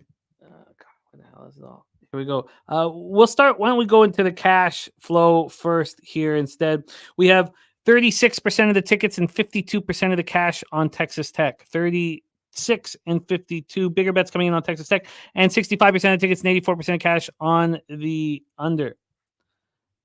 And, God, I thought I had this all ready to go. Here, move over here. I don't. I'm sorry. I don't know what the hell. I guess it just shut down on me. Oh, no, it is ready. There it is down there. Okay, here we go. All right, line history-wise here for this one, we have the Texas Tech Red Raiders sitting at +4 at -106. That's where they opened. It did drop to 3. It has come back to 4. We see the public on the other side, but the bigger bets coming in on Texas Tech. And then from a total standpoint here, we have the taking too long, man. Sorry about this. Everything moving too slow, man. From a total side of things, I think we're sitting at a 130, and we are dropped down to 129.5 at some books, and 128.5 now at Pinnacle. So this opened up at 129.5. It jumped up to 130.5. There was a 2.5-point move to the under and then a 0.5 point of buyback. So the move to the under, and the line is right where it started. Take it away for us here, Dabby Cab. Battle for Atlantis, Texas Tech at Villanova. You touched on it here. Tech is undefeated on the season, but they've been favored by at least 16 points in every game. They got the wins over A&M Commerce, San Jose State, Texas A&M, Corpus Christi, just a bunch of fucking nobodies, basically. In their last game, Chance McMillan, he looked pretty good, 17 points off the bench, which was, good to see off the bench here. Texas Tech on the season, they got a really balanced scoring attack. They got 5 players averaging between 8 and 12 points. So they got different peoples that different people they can move the ball around to, which you like to see. Red Raiders right now, they rank 46 in the nation according to KenPom, whatever you want to take that worth. I don't put any stock into these ratings ever, but it's nice to see. Their strength is their defense, same as it has been in the past, same as it is this year. They're ranked 8 in defense efficiency. That's why we're seeing all this money on the under, and we're seeing it come down. Both of these teams can play some defense. Tech on the other side, though, their offense ranks 127th in efficiency, and they play a really slow game. Their tempo ranks 263rd in college basketball. So let's look on this other side really quick at Villanova. Head scratcher, to say the least, right? They were ranked 21st in the nation when they lost to Penn as an 11.5-point favorite. And that the first thing I thought when I saw that, I was like, oh, okay, so Villanova is going to be the same Villanova they were last year. A lot of expectations, no delivery. But then they did respond quickly. They had held Maryland to just 40 points. And I know Maryland's offense is, not the best this year, but holding anybody to 40 points and a dominant win like that is impressive. In that first half, they only gave up 15 points. They're up 39-15 at half. You look across at this Wildcats scoring offense, Jimmy, they've got, you look at their 6'5" guard who's averaging 16 points per game. Their top shooter on the outside's already knocked down 3-pointers on the season. Tyler Burton, the transfer, had a successful career at Richmond, averaging 19 points per game last season. And I think he's going to be an integral part to this Nova team this year. Right now, just averaging 11.8 points per game and 8.3 rebounds, but I think it grows. Anyways, more on Villanova. 25th, according to KenPom. If you look at that, 22nd offensive efficiency, 45th defensive efficiency. This game comes down to one thing for me. I think Villanova's already been tested. They had their wake-up call, right? They got slapped in the face by Penn. While Texas Tech, they have not been tested yet. I'm not saying they're not a good team. They just haven't been tested. Villanova lost to Penn in a game that they absolutely shouldn't have won or shouldn't have lost, and they bounced back against Maryland strong. I like Villanova here. I got them at 3. If it's at 4, I'll still support it. But yeah, I'm going with Nova here, and I'm taking them full game. I just don't think that the Red Raiders offense is going to keep up. I think that defensively, it'll be a defensive match that by the end of the game, Villanova's offense is going to take control. There still is a 3 at Heritage. So we will give you that. Villanova -3 at -108. Troy Torrance says Nova already got the loss. Huge step up in class for Texas Tech in the first half. Line moved 1 point towards Nova. And Troy's asking why you're not focusing on the first half, why you're looking at full game here. Tech was one of those teams with their defense. Nova's going to have to make some adjustments at half. Tech's a team that I would bet first half a lot, like especially when I was catching points with Tech the past couple of years, just because their defense makes it hard for teams to adjust. And I think this game is going to be close. Obviously, you can tell by the spread that it's expected to be close. I think it'll be close. I just think by the end of it, Villanova pulls it out. And here's another thing. So there's more thought that goes into my first half versus full game than people think. Villanova can shoot fucking free throws. I don't have the number in front of me, but they're hitting like 83% on the season as a team. Again, that's off memory. It's not right in front of me, but they shoot from the charity stripe great. And at the end of a game, especially a close game, you need your free throws, and they'll get them for us. I love it. We have Dabby Cab on the board, Villanova -3, -108. Next up, we stay in Nassau in the Bahamas. Battle for Atlantis. Memphis Tigers at Michigan Wolverines. Memphis Tigers have had 3 very easy double-digit wins to start the year out. One was at Missouri. So, that's not just a cakewalk when you have to go into Missouri in front of a sold-out crowd, and they did that very easily. Held Missouri to 32.1% from the field. On the other side of things, Michigan coming off a shock loss. A surprising one to Long Beach State. They lose 94-86 to Long Beach State. Michigan was 14.5-point favorite, so a big wake-up call for them.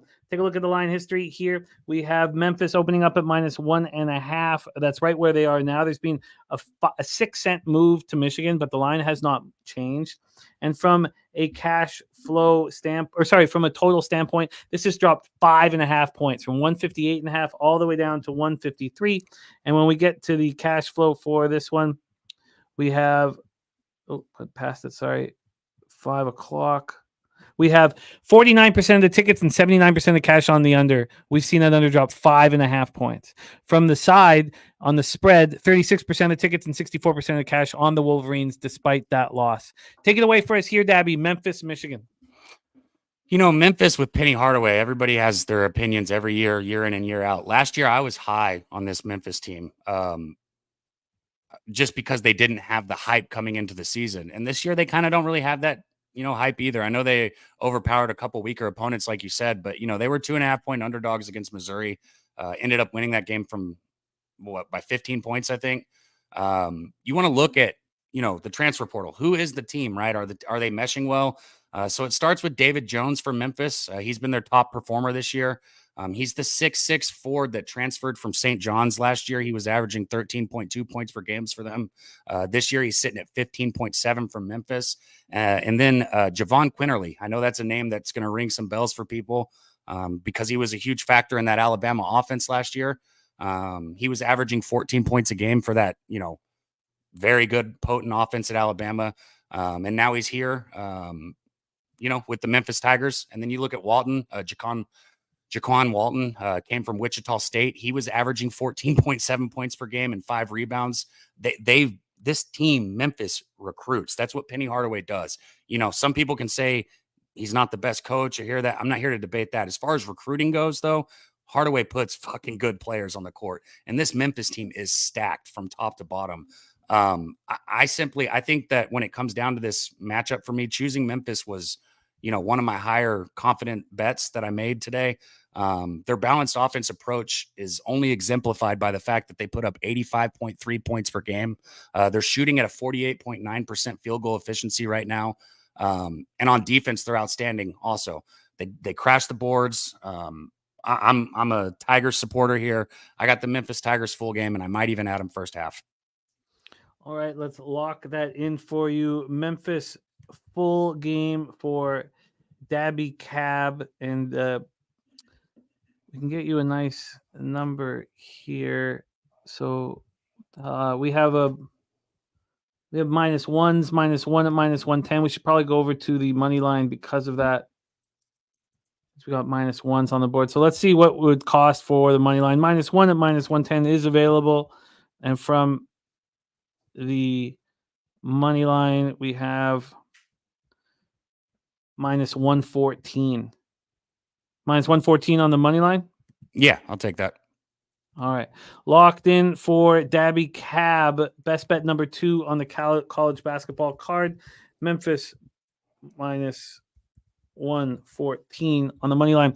We stay in the Bahamas for our next spot on the board. 7 p.m. Eastern. We have Stanford facing the Razorbacks. The Pigs ranked 20th right now. And coming off a shock loss for Arkansas.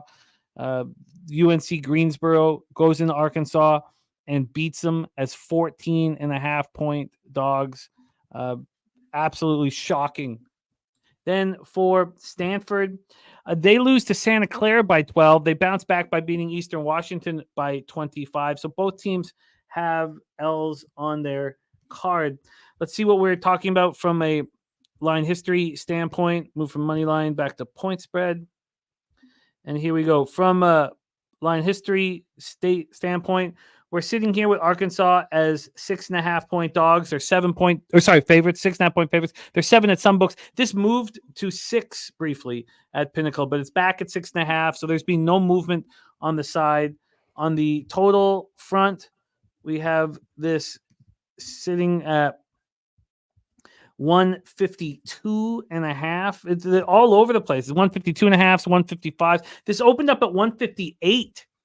5.5-point drop over at Pinnacle. And then from a cash flow perspective here, we have 7 o'clock games. Sorry, it's listed 7:30 here. 75% of the tickets and 62% of the cash is on Arkansas. And on the total, we have 70% tickets and 84% cash on the under. We've just watched it completely drop. And Troy Torrance says both teams are 4-0 to the over. Take it away for us here, Dabby Cab, Stanford, Arkansas. Yeah, I was a little shocked you said that total is dropping. My play's not on the total, but I would look over if I was going to bet this game, even with the line movement. Stanford's 64th overall ranking right now, but their offense is way better than their defense. Offensively, the Cardinals rank 30th in efficiency, while their defense is just 130th in efficiency. Stanford plays fast on offense. They rank 59th in the nation in tempo. Again, I do not understand why this seems like it's coming to the under here. Razorbacks, they played 4 games this season. They were favored by 14 points in every game. And finally, that UNC Greensboro game came to bite them. Like you said, is a bad loss. One thing I can say, though, is when we see these losses, like we talk about with, Michigan dropping that game or Villanova dropping that game or Arkansas dropping that game, it's either something that the coaches can use to inspire the team and they're going to come back even stronger than ever, or maybe you're seeing cracks in the armor of these teams aren't as good as we thought. I think the Razorbacks are as good as we think. I think the coaching staff is going to use this to fire the team up and have them ready for this tournament. if anything, I like the fact that they lost to Greensboro coming into this game.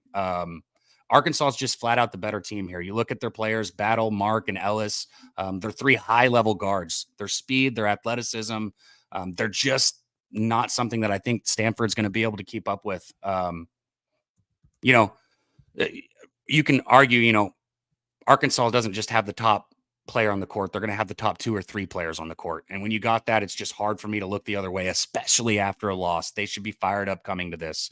So again, Razorbacks are the stronger team. I think they'll be ready for this game. So I'm going to take this line. I got Razorbacks in the first half. And I might double up here. Lock it in for you. And North Carolina has taken the lead right off the hop in the second half. Hell yeah. Hopefully some of you guys got that live bet in the chat. Shout out to Chosen One. I know he got on it too. Let's lock this in for you. Arkansas first half. Full game, we can get you 6.5 minus 105 if you want it. Oh, damn it. It's on total. You gotta be kidding me here. Sorry. I forget how hard it is to line shop for college basketball. It's just so many games. It's crazy, isn't it? It's always been a pain.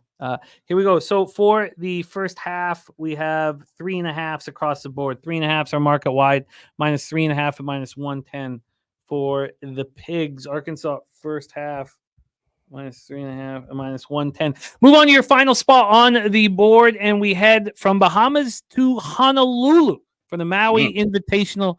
This is a big one. 11th ranked Gonzaga Bulldogs versus the UCLA Bruins, and both have started here. Last night we had Gonzaga and Syracuse going at it, and it was a very healthy win for Gonzaga. They dominated right off the hop and win 76-57 as 12.5-point favorites.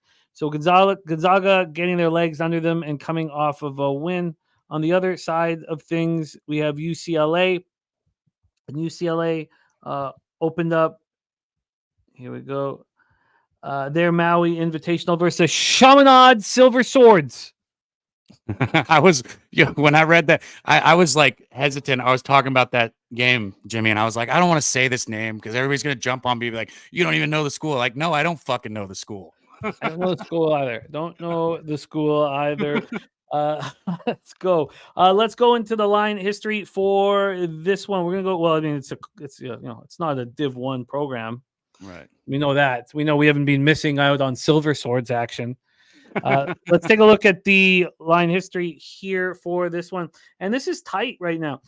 We have UCLA as 5-point dogs. They opened up as 5.5-point dogs, and then from a total standpoint here.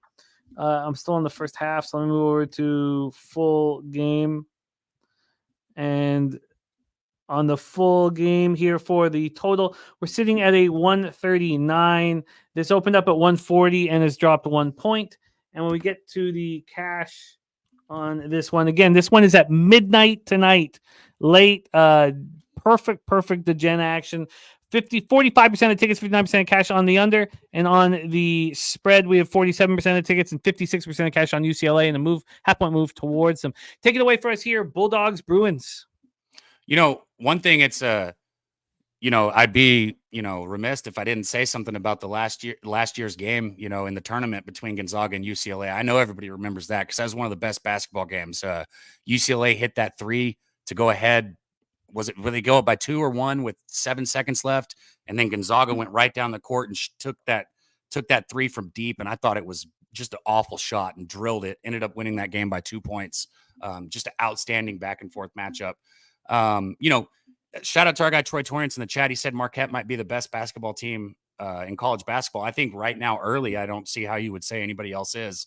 And UCLA played them down to the teeth. It was a good game. Bruins right now 4-1 on the season. But like I said, their one loss was, against Marquette. Bruins are averaging 72.3 points per game so far this year. That's 232nd in the nation. They're a little below average on the glass. And here is one thing that I always touch on in college basketball. One of the things I look for is mismatches down low. Right now, UCLA is only grabbing 37.8 boards on the night. It's not enough, especially not against a team like Gonzaga, who absolutely dominates the glass. I know that UCLA played really good against Marquette and Gonzaga. I just think this is a veteran squad that's already faced a couple powerful conference programs here. They started off strong. And I think Gonzaga is going to win this game on the glass. They're top 10 in the nation in rebounding early on the season right now. And I don't think there's any reason why that stops here. I don't think UCLA can deal with the physicality of Gonzaga. So I think Gonzaga rolls here. I got Gonzaga full game, 4.5. Full game at 4.5. I do believe that's still it is still available everywhere pretty much. It is becoming juiced at some spots, and Pinnacle has moved it to 5, but there's still lots of books hanging 4.5. So we can get you the minus 4.5 at They're minus good. 110. Gonzaga. So when we were texting last night, Jimmy, and I was like, do you have a line for this game yet? And you said no. I went back and forth whether or not I was going to bet this, but I told myself if I got under 5.5 for Gonzaga that I was going to bet it. And as soon as I saw the fucking line at 4.5 and 5.5, I was like, what do I do here? I got to go with what I said. Yeah, it scares me how well UCLA played for Marquette, but I set the line at 5.5. And if I said I could get under, I'd bet it. And well, I fucking got under it. I love it, Dabby. Coming off perfection. So far, you and Mikey have been on 2 shows, and one of you have swept the board and multi-bets, not just 3 bets or something, multi-bets. You're on Villanova -3 at minus 108, Memphis moneyline minus 114, Arkansas first half minus 3.5, minus 108, and Gonzaga minus 4.5 at minus 108. And you can join Dabby Cab on Saturday alongside Connor Mack in the big Ohio State, Michigan football game live stream. Thank you for making time for us, Dabby. Happy Thanksgiving to you, my friend. Thank you for making time for us. Please follow Dabby on Twitter at DabbyCab and watch Medicate Mondays here every Monday at 11 a.m. Dabby, any last words for the Cappers supporting the show? Man, I know Jimmy doesn't say it. Hit the like button and share the video, guys. He's capping every game on the card here with you guys Wednesday through Friday. It doesn't get better than this. I've looked around. It doesn't get better than this. Hit the like button, share the video. You are a good man. And watching all of your live action cash. Well, you're on your way. We don't get ahead of ourselves, but great call on the live bet, Dabby Cab. I'll be in touch, my man. Happy Thanksgiving. Thank you. There he is, Dabby Cab. We move on to the next capper joining our show. He is the star of Last Call right here on Pub Sports Radio, Monday through Friday at 6 p.m. He will also be hosting the Big Friday Dolphins-Jets game live stream here at 3 p.m. I have moved on the under already, under 41 on that one. Let's welcome him on, coming to us from the Dirty Chester, and he sent me a video of some women I was very interested in, doing very sexual things on the cop car in downtown Chester. And I liked it. Please welcome our friend, Mikey M, to the show. Mikey, how are you? Jimmy, what's going on, my guy? Dirty Chester, baby. I can hear the voice here, right? I told you I was struggling with the voice after Monday's beautiful dominance there in the books in Philadelphia. I love it. Yes, I love that you have lost your voice. And it's part of, when you got a lot of money on the line, this is it, man. This is it. Kelly McKinnon says, the pimp. The pimp here with us. Let's roll here because you start with Memphis, Michigan, and we've already set the game up. So all we need to hear is how you are getting paid. Take it away. Battle for Atlantis. We already heard our guy, Dabby Cab, on Memphis Moneyline. How are you getting paid? Yeah, so I hate the fact that this number's dropped as far as it has because I'm on the under, and I'm still going to stay with the under, thick or thin in this one from my perspective here. No question about what Memphis' capabilities are, and obviously Michigan not happy about what just happened out there. And what do you do when you're coming off a spot where you're not happy? I think you strip it down and you go back to the basics here. You look at it and say, we have to play a defense-first game. We know we can go out there and score 95 points. Let's try to play a little defense today and see what happens. So I think they tighten that backcourt up. I think they focus more on rebounding and less on shooting here. Interesting enough, Michigan's averaging 91.5 points a game on this early season, and Memphis at 85. Clearly a monster number, but if you look at how these two teams combined last year, they were averaging around 152 points. Even with that number out there, I still felt pretty good about where this line is today with the live betting spot or with the total side of the house there. The over under being at 158.5 is where it originally came out. 17.1 points higher than the two teams scored last season. And I used the last season numbers because I just think there's more of a sample behind it. You know, a lot of these teams are pretty much the same. I think that Michigan's success comes down to the ability to stop two guys. Kendrick Davis, he's got 22 points a game on average for Memphis, and then DeAndre Williams at 17.7 points a game. So as long as they can stop those two guys, you know, look, they're going out there, they're shooting 35% free three-pointers for Kendrick Davis. DeAndre Williams, 40.3% three-pointers. They're chucking a ton of them out there, and it's just a matter of time before a hand in the face kind of tips that thing back and says, no, not today. You know, furthermore, Memphis, when they're playing non-AP ranked opponents on a neutral venue, they've gone under 18 games when the total is less than 157. So we're very much in that realm of things here. And the last number I'll share with you guys is Big Tens. Neutral site Big Ten teams, 4-24 to the under, going under by almost 10 points. So I know the numbers moved, you know, but at this point, I'm not overly concerned about that. I think this is a spot where they have to tighten up. They know the two guys they have to shut down in Davis and Williams. And I don't know that Michigan's alive in this spot. I certainly don't want to go against our guy Dabby Cab here, but you know, for that being said, somebody did say Marquette was a live dog last night, and he's got two thumbs and looks like this guy. I like it. My odds page is not updating, so I'm going to move to a different odds page here and see. It's if funny this you were one... talking about the line shopping with college basketball. There's so many games. It takes forever just to get to the damn game. Oh, it's a battle here, but it's 153 at Pinnacle, 153.5 at Bet365. I'm just going to see if this page is updating here. Yeah, it is here. So we have 153.5 at a bunch of different books here. Looks like Bet365 giving the best one. Can you find better than that? No, I don't see it out there right now. I see 153.5 as the best number. That's fine. I'll take 153.5. I see our guy Billy Friedrich says minus 108 at Bookmaker. That's good with me. Cut down a little bit of juice. All right, we move on. Next up for you, we head to a little NIT season tip-off, Barclays Center in Brooklyn, New York. We have Baylor, the 13th ranked Baylor Bears facing the Oregon State Beavers. Beavers have traveled across the country for this. Baylor has played cupcakes so far this year, except for Auburn. They opened up the year against Auburn, beat Auburn 88-82, and then it was a cupcake city. For Oregon State, they got a big wake-up call against Nebraska right before they left. Pretty ugly spot. They lose by 21. This was in South Dakota, and they looked bad. They look bad, losing by 21 as 7.5-point dogs. They got smash and grabbed. Let's go into the line history here for this one. This one pops off at 7. We have the total down to 139 or 140.5, 139.5. Pinnacle's got the lowest total. And then from a point spread scenario, at least this one's updating.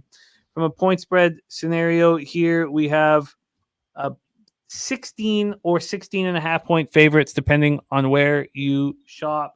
Cash wise for this one, 7 p.m. start. Oh, sorry, I've gone too far. Jeez.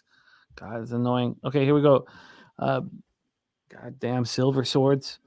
Here we go. From a cash flow perspective, 89% of the tickets and 93% of the cash is on the Baylor Bears. And from a total look here, we have 69% of tickets and 81% cash on the under. Take it away for us here, Mikey. Game 2 on the board for you, Baylor, Oregon State.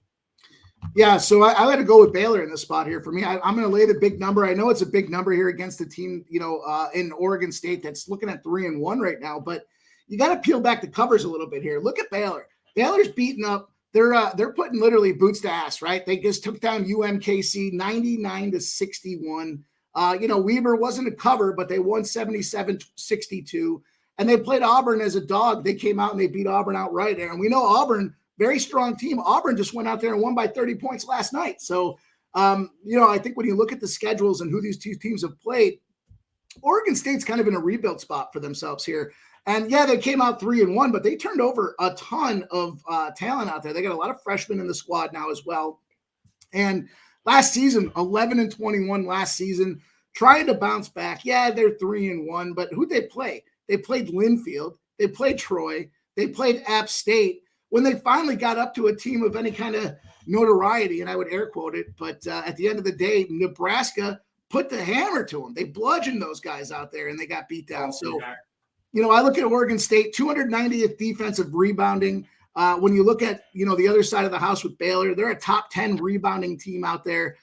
Oregon State's 241st in field goal percentage. Baylor's running 43% from the three. They got the 5th best offense in terms of adjusted efficiency out there. I think this is a mismatch from the get-go here. Jacoby Walter is the guy that they need to take a look at. I wouldn't say anything to anybody but you because I'm not one of those people that talk shit. What the fuck's going on? Because it really don't matter. But Oh, that's Dabby Cab in the background. Okay, there. I muted him. My bad. He's not been pulled. I'm sorry. Sorry about that. I thought that was coming from your end. I thought you had a group working together there. Yeah, there's a whole fucking syndicate over here trying to smash these bookies. Sorry, I thought that was coming your way, dude. My bad. It's tough without Jose here. Keep rolling, though. Baylor, -16, -110. Yeah, so, the big deal for Baylor, big replacement out there. They lost their guards last year. Jacoby Walter, big guy, freshman coming out here, and a true freshman as well. And, he's found some success. He's got a game with 28. He's got a game with 23 points out there. He's a big guy out there. They top graded this team in Baylor, in my opinion. They had some addition by subtraction. They went out there. They brought some transfers in. They've got this new freshman here who's going to be, an All-American by the time this season's all said and done. And I think it's a good opportunity for Jacoby Walter. I think Baylor just comes out here against a really undermatched team in the Beavers. Yeah, we know what the Beavers are capable of doing. And again, you look at their record, it is what it is. But they shoot a lot of threes, and that's why they've been able to find success against subpar opponents. When you look at Baylor, I just think it's going to be a situation where they're outmatched. The only concern I have for Baylor, and this is why I'm not first half and I am full game, is they haven't played in over a week. So they got a week off. I do expect there to be a little bit of rust in the equation. And, I think at the end of the day, I think Baylor comes through at the end and gets this job done for us, -16. You are locked in, my friend. -16 at -110. Next spot on the board for Mikey M is the Jacksonville Classic. South Dakota State Jackrabbits, who have started the season in ugly fashion, at the Southern Miss Golden Eagles. The Jackrabbits played, a Div 3 team to get their lone win. Other than that, against Div 1 competition, it's not been pretty. Now, they look pretty good against UCF. I mean, they've lost their last 2 games, 1 by 3 and 1 by 2. So they're in these games. Southern Miss coming off 2 losses as well. Their only wins have also come against Div 3 competition. So both teams looking to get their first victory against a real school here. Let's take a look at the line history for this one. We have Southern Miss opening up a -1.5. Now now a favorite. Let's get a little bit more. God, maybe I'll just go to the other side. The one I'm used to. Fucking -120 when I sent it to you this morning. It's sitting there at -145. There's -160s on the money line now, -2.5 points. It has moved quickly. It has moved very quickly here, and that's the difficulty of what you do here is shown right now. And wow, so South Dakota State now at 2.5. Pinnacle still hanging a 1.5. I'll take a look at the money line, but this opened up with the Jack. This has moved about 2.5 points or 3 points depending on where you shop. Take a look at the cash flow. Probably not going to have too much cash involved. We have 2,000 tickets, 75% of tickets, 79% of cash on the under. On the spread, we have 43% of tickets, 71% of cash on the Jackrabbits. And on the money line, we have 68% of tickets and 91% of the cash on South Dakota State. Take it away for us here, Mikey. Second to last game on the board. Floor is yours. Yeah, the spread doesn't bother me so much in this movement because I think they right-sized it now. So I think they came out and didn't put the appropriate team in there as the dog. And, it's a true home game, right, for Southern Miss out there. I think this is the way they play this tournament, right? They get their home court advantages.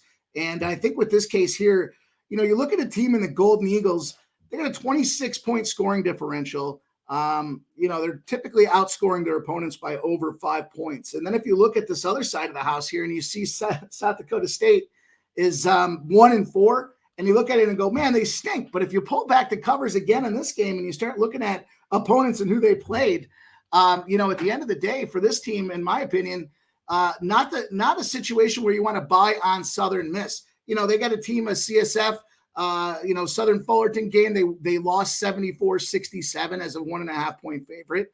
They play UVU and they lose 67-65. Not a good season out here, but the game I want to hone in on is Akron. They played at Akron November 10th. They lost 72-54. They were an 8-point dog in that game, and they got whooped. Right now, you look at the other side of things. November 6th, South Dakota State plays Akron. I'm looking at San Diego. South Dakota State plays Akron. They end up losing the game 81-75, but the bookmakers made them a 1.5 point favorite. So even just about a week and a half ago, the books are saying that South Dakota State is the better team by almost 9.5 points when you look at common opponents. I'm not a huge common opponent guy as we get later in the season, but I think early in the season, when you see how these guys are playing against a team like the Zips, we've been watching the Zips. They're struggling the last couple of games. They're not a very strong team, but they did whoop up on one team in Southern Miss. South Dakota State comes through and tries to get the job done. So furthermore, South Dakota State's 57th in adjusted offensive efficiency. It's their defense that's pretty sloppy out there. And what's the right size or what's the right solution for a sloppy defense? Go out there and play a team that ranks 225th in adjusted offensive efficiency, shooting 339th in field goal percentage out there. I think the cash movement's right on with this game here. The caveat here is Southern Miss has won 17 in a row at Reed Green Coliseum, but I don't think it's going to matter today. I think it's a great spot for South Dakota State. You're buying super low on this team that's got playoff aspirations and trying to get a play-in tournament type of game at the end of the day in the big dance. Do you want the money line? Best I could find -138. No, I'll lay the points. Lay the points of the 2.5. What is it? 2.5 now? Is that the best number you see out there? 1.5. Over at maybe I should go to there to make sure that this is 1.5 here. No, it is 2.5. Yeah, 2.5 -108. That's fine. All right, we have locked in South Dakota State, SD State -2.5 -108. This feels like the right look. I think I'm going to tail this action. All right, let's move on to your final spot on the board. NIT season tip-off for a Barclays Center in Brooklyn, New York. Florida Gators at the Pitt Panthers. We already heard from Justin McElvey. The Pitt Panthers are his stacks play of the day. We have this line is moved to 3.5 here. Let me just, God, I hate this stupid site not updating. It's so fucking annoying. Here we have, no, it's not. It's 5. It's a 5 still at Pinnacle.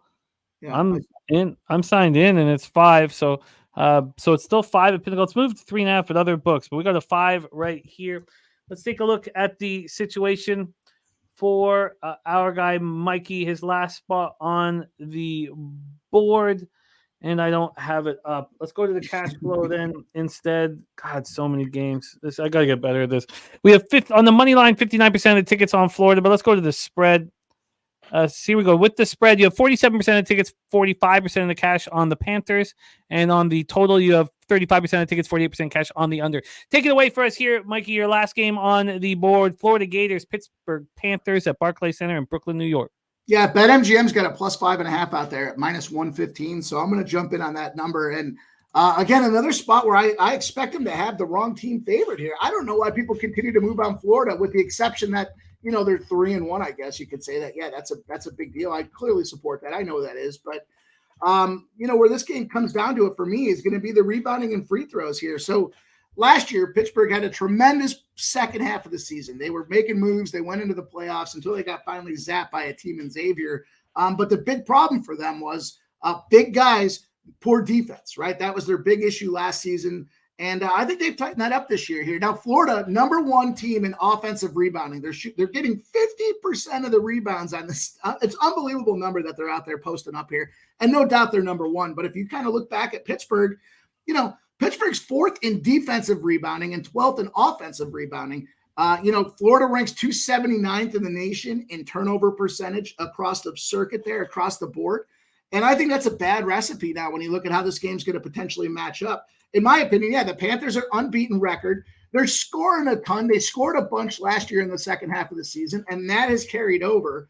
They've improved their defense overall. Blake Hinson's the guy out there with 20.5 points a game on that offense to go out there and match firepower for firepower. If they want to play a defensive game, we see that Pittsburgh's capable of doing that as well. The big deal for them is 50.3 rebounds per game one of the best rebounding teams in the nation for Pittsburgh. They're going to control that paint. They make shots. They get a ton of second chance shots, and they outboard their opponents in the defense there to control that game. So, for me, that's going to wear down and frustrate Florida. I don't know that it happens again early on in this game, but I think we'll see that separation as we move down the line. A high-octane offense, in my opinion, can go out there and torch another offense as well. So, we know defense wins games. And if you want to look at that, then Pittsburgh's defense is only allowing 60.5 points a game. Look at the other side of this thing. If you want to match up defense for defense, the Florida defense is averaging 70.5 points a game. So there's a 10-point differential in favor of Pittsburgh. On the offense, there's a 7-point differential in terms of total points being scored. One team's out rebounding, and I think this is just a mismatch of all proportions here. We're up at the Barclays Center as well, so small travel spot for Pittsburgh, huge travel spot for Florida. And I think there's going to certainly be some Pittsburgh fans in the stands. I don't know about that Florida side of the house there. It might feel like a little bit more of a home game for Pittsburgh as well. 5.5. And I'm also taking the money line. So double dip me on that. They got plus 175 on the money line as well. And did you say you got a 5.5? Yeah, 5.5 is minus 115 at BetMGM. Okay. And the money line is plus 175. I like it. I like these two spots that you're closing up your card with. I think I'm going to join on both Pittsburgh and South Dakota State. Nuke, have a great time in Vegas, my man. He will have landed by then on the plane right now to Vegas, our guy, the Nuke worker. So you are locked in. Thank you for making time for us. Sorry that we were late. It's just being a mess here, running solo. Being a mess. Under 153.5 at minus 108 in Memphis, Michigan. Baylor minus 16 at minus 108. South Dakota State minus 2.5 minus 108. And the Pitt Panthers plus 5.5 minus 115. And the Pitt money line. Razor drinking some Kraken, man. It is Gasolina. You're the man, Mikey. Please watch Mikey on Last Call. This is your last chance to get Last Call this week.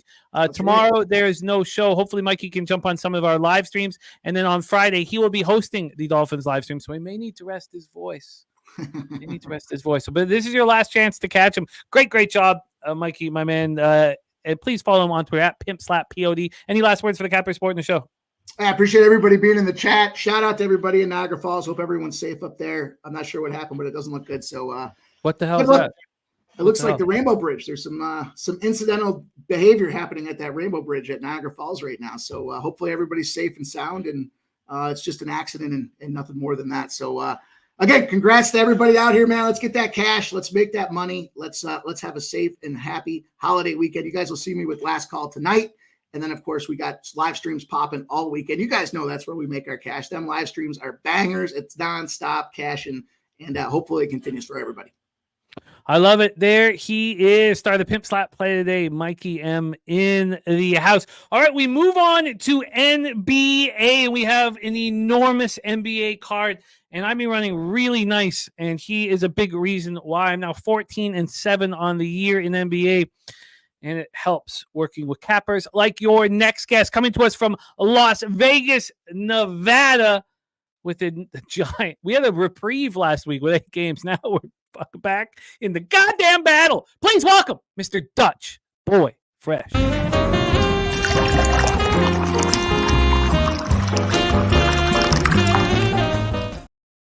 Dutchy, what's good, man? How are you? Jimmy the motherfucking bag. NBA is a hell of a drug. And you're looking at the plug. Yeah, man. I'm good, Jim. How you doing, my friend? I am good. It's been a little tricky here today with just the vast amount of games. But I used to do this in the old days, you know. Not like when I had Lucrative Larry and Freddie Fortune. I was basically alone, you know, in those days. So it's just like old times. But shout out to Lucrative Larry and Freddie Fortune. I do miss them both. Let's get right to work. We have a massive card here for us, and we have some looks from our cappers in the chat. Mr. Vape has given us Celtics money line and Brown over 2.5 assists, and then Ick Schnizzle gave us Pacers team total over 120.5 and Magic first quarter plus the point. So those are the looks from our guys in the chat. Let me make sure that everything is set up here over on NBA. I'm gonna have to double up on some of these spots to make sure that these lines are not stale Been dealing with that problem throughout the day. Let's get over here, get to NBA, and get over here to NBA, and then let's get right after it. All right, here we go. And we are rolling. All right, we open up the show today with 7 p.m. Eastern action. Washington Wizards 2-11, 1-6 on the road at the Charlotte Hornets, 4-9, 2-6 at home. We're at Spectrum Center in Charlotte, North Carolina. It's been absolutely fascinating watching the Wizards get worse. You know, at one point you're like, how could they get worse than this? And somehow they come back the next year and they're even fucking worse. They just keep getting worse. They are on a massive losing streak and losing by margin. They have lost 6 straight games. The first 3 losses weren't so bad. The last 3 have been by 13 at home versus the Mavericks, 21 at home versus the Knicks, 13 at home versus the Bucks. They let the Bucks put 142 points on them. And now they head out onto the road and face the Charlotte Hornets. These Hornets went into Washington recently and took them out. And they cracked their losing streak with a home victory over Boston, 121-118 in overtime on Monday. Take a look at the line history here for this one. I don't know if these lines are updating, unfortunately, so I'll double check once we get in it. But right now it's listing the Wizards. Yeah, it says updated at 1:42 p.m. Maybe I should just trust it. -4.5 at -106. For the Hornets, they opened up at 4. We have a half-point move towards them, and from a total perspective, we are sitting at 241.5, juiced to the under. This got up to 242 and has dropped to 241. And we get over to the cash flow. 29% of the tickets are on the Wizards, but 71% of the cash, the market's not moving towards them. And from a total look, 58% of tickets and 91% cash on the over. I know that these overs have been cashing and cashing. Take it away for us here, Dutchie, our first game on the board, Wizards Hornets. Yeah, man. Shout out to AOD. Jacqueline, happy Thanksgiving to you as well. Yeah, man, I like this game. It's more of a fade of the Wizards, though. I mean, you talked about it. I mean, it's like the little YMCA pickup basketball game over the team over there. I'm not feeling it. I mean, if Jordan Poole's running the show, I got to go. I got to auto fade these motherfuckers damn near. And they've been it. I mean, 1-12 straight up, last 13 on the road. So they're real bummy on the road. However, I believe you did touch on it, Jim. They beat these boys here earlier this month by 16 in Charlotte. The Wizards did. Now they went right back to Washington, and Charlotte beat them by 12. But the boys they didn't forget this. They had mentioned it. I believe it was Miles Bridges had mentioned it. They came in here and beat us by double digits. We can't allow that.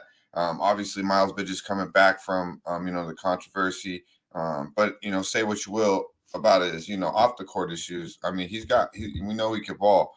The starting lineup, man. I mean, Lonzo Ball, the rookie Brandon Miller, Miles Bridges, Mark Williams. We talked about him a little bit on the show. I mean, he's not going to wow you, but the kid is getting better. And then of course getting Hayward back, probably the leader of that team. Did play 39 minutes, 20 points, 5 rebounds, 4 assists. I believe they take some momentum off a big win against Boston, where Jason Tatum really was just busting that ass all damn game. I mean, he was just doing what he does in Charlotte.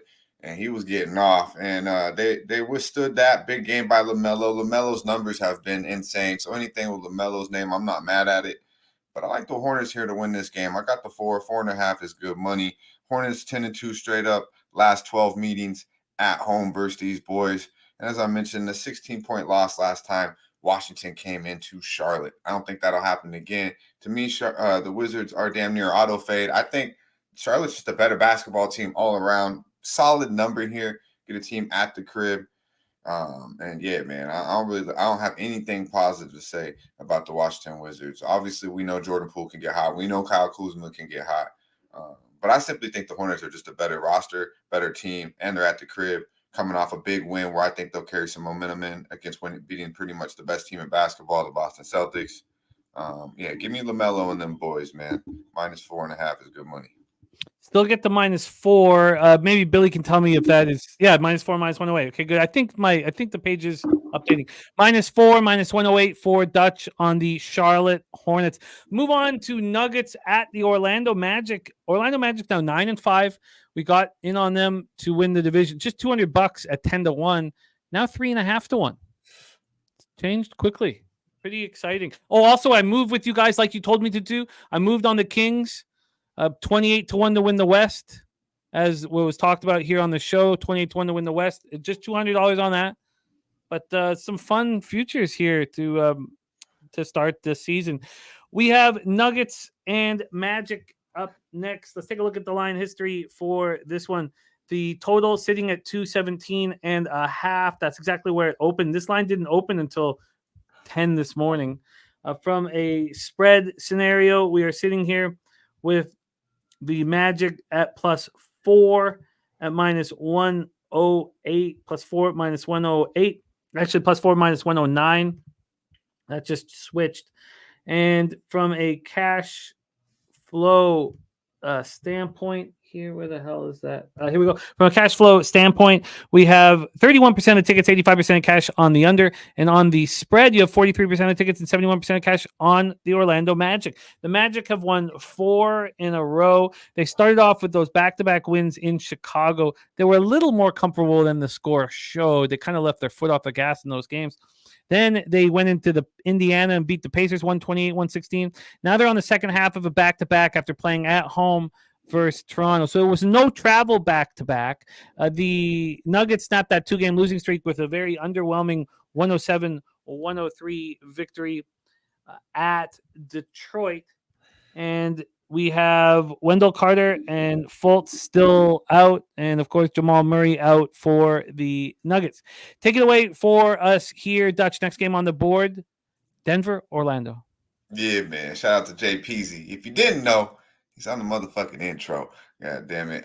He says a biggie backward on the Hornets, man. I don't know, man. Some of these games I've been finding value, and we'll see, though. We'll see. Letdown spot maybe for the Hornets. I see in the chat, too. I don't know. I think they carry them in. They don't got much to be fucking happy about this year, so I don't know how they could really be let down, but we'll see. We will see. But about this game, it's a tough game, Jim. It's a tough game. Shout out to LJ in the chat. He texted me last night as well. Said a 13-0, Magic 13-0 straight up in the first half. And as he just put in the chat, they're 13-1 against the number in the first half here. Obviously, in a back-to-back, impressive win last night against the Magic. Has some sharps on the Raptors, and the Magic handled business quite easily there. No starter played more than 31 minutes, led by Banchero. 1-4 straight, as you mentioned, Jim. And Nuggets on the other side, man, I think they're missing their guy. I don't want to say their guy, but, they're missing one of their guys, one of their big key guys in Jamal Murray. Lost 3 out of the last 5 games to the Pelicanos, the Cavaliers, and the Houston motherfucking Rockets. So obviously they played the Nuggets played the Pistons in a tough, close battle the other night. They found a way to win. That game, or really Detroit found a way to lose that game. Joker and Malone were both tossed in the first half. So did they come in here ready to rock and roll without Jamal Murray? Reggie Jackson obviously filling in, a scoring guard. He's okay, but what happens now when Reggie Jackson comes in? He dropped 20 the other night. He's doing his thing, but now the bench is ultra light. I mean, like, they really have, outside of Najee, they have Braun. Their bench is pretty light when you take Reggie Jackson off of it. I'm not mad at the Magic first half here, and the Magic played well here. 3-0 ATS last 3 meetings versus these boys. Obviously, they're a fucking covering machine. They're 11-3 against the number this year, and they've covered 5 out of the last 6 games, or 5 of the 6 games at the house, Jim. So I wouldn't get in front of it. And the Nuggets, man, they're 1-6 ATS last 7, 0-5. And Matt, they Disney World. They go to Disney World and have a blast, but not in Orlando. They lose. They haven't covered in 5 straight in Orlando, and the Magic are 9-2 ATS last 11 versus the Western Conference. So do I feel like it kind of could be a spot for the Nuggets to show up and have a good game? I have that feeling. This is why I'm off the Magic here, but I did have the Magic circled here as a play. So lean towards the Magic. Strictly going to stay off of it because Joker did get tossed the night, last game. The coach got tossed. I wouldn't be surprised if they come out a little heated tonight. But Magic first half or even full game, strong lean, Jim. I kind of was negative towards Badadze until I started watching him. I like what he's doing out there. I think he's really talented, much more talented than I thought. And, he completely outplayed Vooch in Chicago. And that kind of took me by surprise. Do you feel like this is a spot where the Orlando Magic get up in a huge way to test themselves against the champs? I mean, they're the defending champs, right, bro? So, I mean, yeah, I'm telling you, like, I kind of like the Magic here. I do. I was like, you can make a case for the Nuggets to come in and play after, some subpar basketball of late. But, I mean, it's Turkey Day tomorrow. They really give a fuck about this game. I think the Magic have shown this year. They've shown that they're out to prove that they're a competitive, good basketball team. So they're here. See, do we really think that Jokic is going to come in here all pissed off against the Magic? Like, I don't. Like, who cares that he got? It's not. He's not going to come in against these minnows, these lightweights, the day before Thanksgiving and be like, I don't know. I don't know. I'm with you there. When you say it, it sounds even kind of more ridiculous. So yeah, he gives a fuck. This guy doesn't care about anything. Yeah, he's in chill mode. Yeah, he's like you. He's trying to check out some fucking ponies, bro. he owns a gang of horses. Yeah, his nonchalant attitude about basketball is quite funny, to be honest with you. He's so good it doesn't matter, I think there's a big difference between Giannis and Jokic. Jokic can do whatever he wants all the time.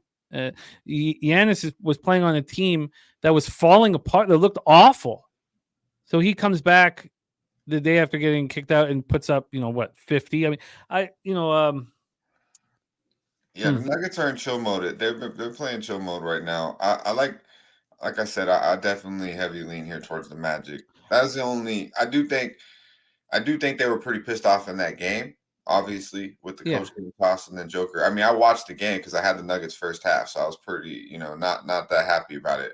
They were definitely pissed off in Detroit, but did they carry that on? Likely not. I don't think. We're talking about the NBA champs who have nothing to prove. Exactly. So I don't know if I'm going to get there, but I'm close and I'm interested. And I hear what you guys are saying. It's fun to talk about. Let's move on to the next spot on the board. 7:30 p.m. Eastern. Brooklyn Nets 6-7, 3-3 on the road to the Atlanta Hawks 6-7, 2-5 at home. We're at State Farm Arena in Atlanta, Georgia. Simmons out. Nets have lost 2 straight games. We were last seen on Sunday in an ugly 121-99 home loss to the Sixers. The Hawks have lost 3 straight, now 6-7 on the year. I mean, are they not going to be a worry in this division? I mean, it's funny when you watch when the Hawks win, you're like, this is a good basketball team. And then they lose and lose and lose. Now they lost 3 straight at the crib. We're not talking going out on the road. We're talking about they're losing at home. They have not been good, but I like it because we're on Magic to win the division. Let's take a look at the line history here for this one. We are sitting with a -3 for the Hawks, -3. This opened up at -4. We have a 1-point move towards Brooklyn from the total scenario. We are sitting here at at 235. This opened up at 234 at Pinnacle Bet. Online opened it up earlier at 231.5. Cash wise for this one, we have 54% of tickets and 86% of cash on Brooklyn. From a total scenario, 70% of tickets, 65% cash on the over. Look, you'd really think here that the Hawks would want to play their best basketball on the final game of a 4-game homestand where they've lost the first 3. I'm shocked that the sharper money and the line is moving towards Brooklyn. Take it away for us here, Dutch. Nets Hawks. Yeah, man, and that's what's kept me off this game, to be quite honest with you. This is a very intriguing game. I think Brooklyn, obviously, losing 2 straight, close one in Miami, and then getting smacked around at the crib by Philly. Easy money on Sunday. Don't forget about the NBA on Sunday, fellas. Definitely a 3.5-point favorite, down by 20 damn near the whole game at the crib by Philly.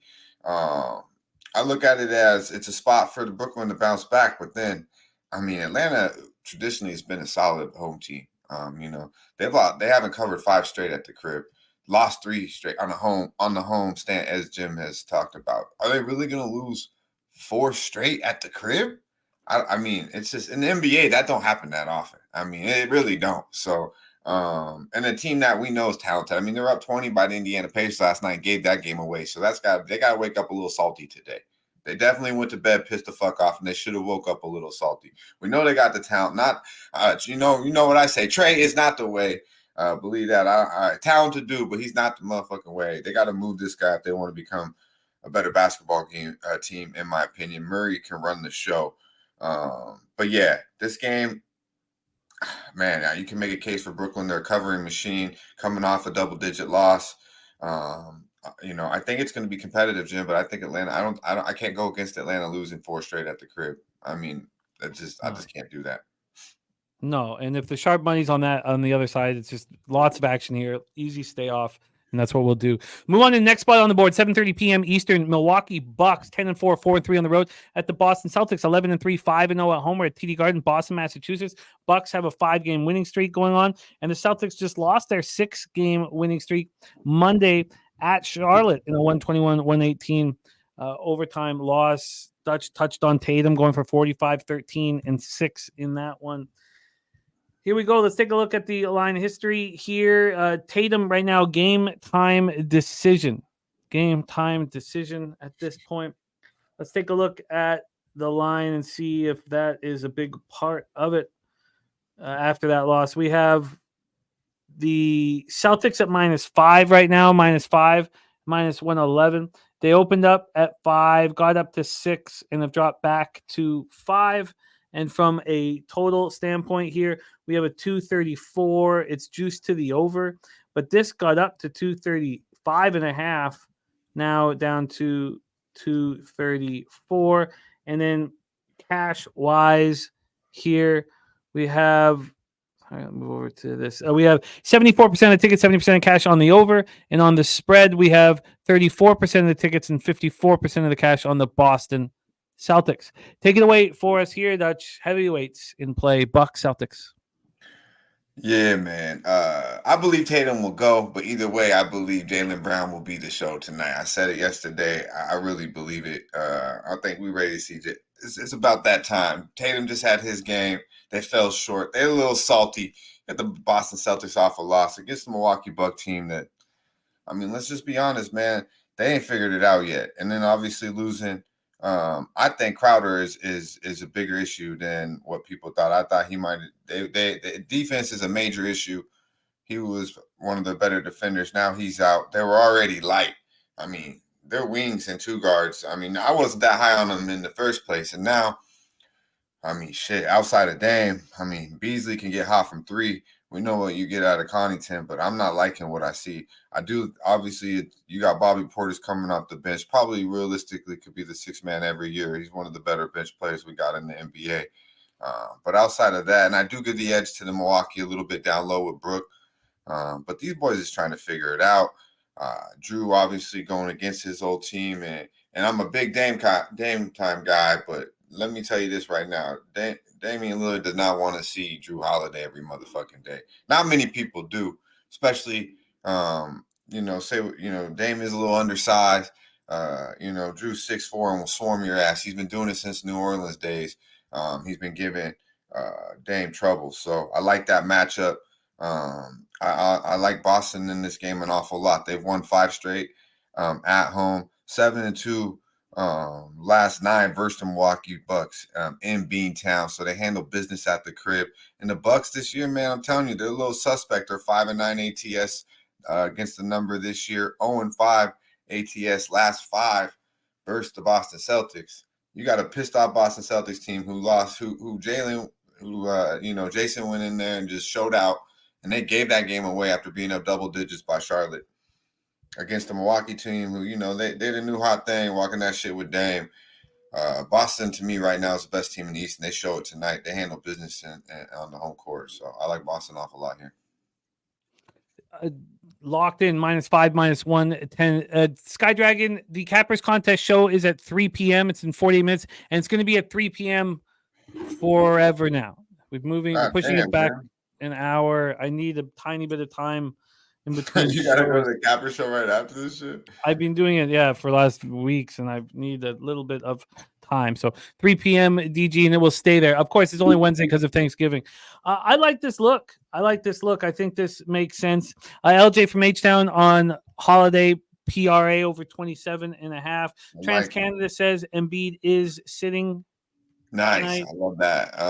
I mean, injuries sometimes make it, sometimes players step up, but I mean, I'm all over. We'll talk about that game, but I like that. I figured he would be sitting. But yeah, also Pritchard, man, had a great game against the Hornets recently. This kid Hauser, these guys coming up. I expect these role players to play big at the house in Boston, mainly from the perimeter.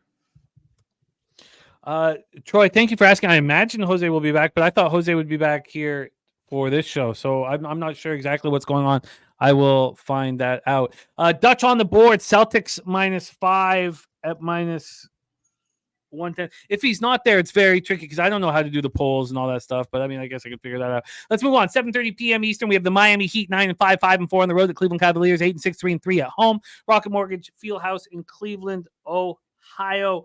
We have the Heat bounce back from that loss at Chicago and beat them up bad, 118-100. Cavs have won 4 straight, and it was an impressive win last night, second half of back-to-back for them. They beat the Nuggets and then the Sixers. And beating the Sixers 122-119 at Philadelphia was quite impressive. Let's take a look at the line history here for this one. We have the total 211.5. Sitting at 211.5. That's exactly where it opened. And from a spread perspective, we are sitting with Miami at -3. They opened up at -2.5, a half-point move towards these Heat. And when we take a look at the cash flow, you have 70% of the tickets and 62% of the cash on the Heat. And on the total, you have 57% of the tickets, 73% cash on the under. Take it away for us here, Dutch Heat Cavs. Yeah, man, the Cavs have been impressive of late, but most recently, but the Heat have been, bet on, man. Let me down a little bit. First game in Chicago, handle business. Second time around, won 8 out of the last 9, won 5 out of the last 6, I believe, on the road here. I like Miami here, but I'm not going to get to the window on this. Could be a letdown spot maybe for Cleveland as well. But I just don't, Miami is a team that I just don't really trust at times against, Cleveland could play up to these boys tonight. I could see it, so obviously Miami coming out of the East, Cleveland's trying to make a point that they're a team to be reckoned with in the East. I wouldn't be surprised if they show up and play some basketball tonight at the crib, and we know Miami's been known to take nights off. So I definitely, if this game was a pick-em, I probably would be on Miami, but I'm not going to lay points with the Heat, and it's going the other way. So, I mean, there's no rush to wait if you do think the Cavs are sneaky here. Or you just wait. Billy Friedrich leaning towards the under. W. Arthur liking that under. Let's move on. 7:30 p.m. Eastern. Toronto Raptors 6-8, 2-4 on the road, taking a lot of negative heat here in Toronto right now. At the Indiana Pacers, 8-5, 5-3 at home. We are at Gamebridge Fieldhouse for this one. Take a look at the situation in front of us here. We have Nembhard and Naismith, both game time decisions. We have the Raptors coming off a very ugly loss last night at Orlando, 126-107. Second half of a back-to-back. The Pacers also on the second half of back-to-back, but in their game, 309 points were scored, and they hit the franchise record, 157 points in a game. The Raptors are a team that is supposed to be able to slow teams like the Pacers down. This total opened up at 238.5. It's now up to 240. We have a 1.5 move to the over. On the spread, we have the Raptors at +3 at -107. They opened up at +3.5, so it's a half-point move towards them.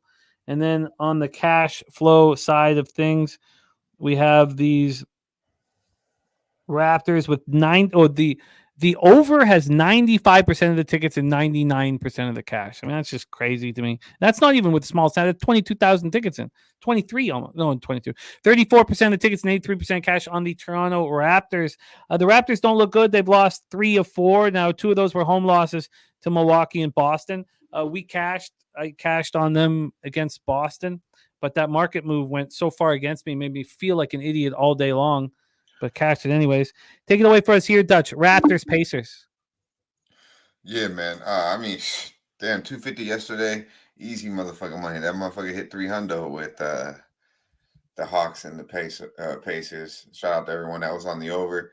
Hallie, man, playing out of his mind. We had 16 times last night. Shout out to a lot of the cast that was on the over assist props too. Yeah, man, I could only look the Pacers here. I don't have action on this game, so we have a lot to talk about, Jim. But I could definitely only look to Pacers here. And I could find a lot of ways to bet them. I feel a lot about this game like I do about the Orlando Magic Denver Nugget game, except for I just think that the Pacers, the Toronto Raptors are a fade on the road, man. They showed it last night. I mean, they just don't play good basketball outside of North, and they sometimes have a hard time playing good basketball at the crib. But most definitely. They're a fade on the road. So look at Indiana. They did extort a lot of energy coming down from that 20-point deficit yesterday to the Atlanta. Good win. Ran up and down the fucking court. I mean, as we talked about, 300 plus points in that basketball game. So stay away game for me. But I wouldn't be betting Toronto here. Not on the road. It's just not what I do. I'd like to talk about this spot, but I do want to give a shout out to Fowlish Hound in the house. Great to see you, Fowlish Hound. Also, Razor Sharp picks alive to the pick 4. If the 2 wins the next race in 19 minutes, $441. If the 4 wins, $4,000. And if the 10 wins, $2,430. So this to me, Dutch, feels like the absolute perfect storm to back the Raptors. You have the Pacers the night before break their franchise record in points in Atlanta. Come back to the home spot. You have the Raptors who got embarrassed and looked horrific after, in that homestand, those last 2 games against Boston and Detroit, I thought they looked really good. So who cares? They lay an egg at Orlando. You have a team that just got smacked in the mouth compared to a team that's sitting there tapping each other on the back, talking about being a franchise record for points per game. I mean, this is the perfect storm to me for the Raptors. Perfect. And the line's telling us that. I mean, this is a pretty interesting line here.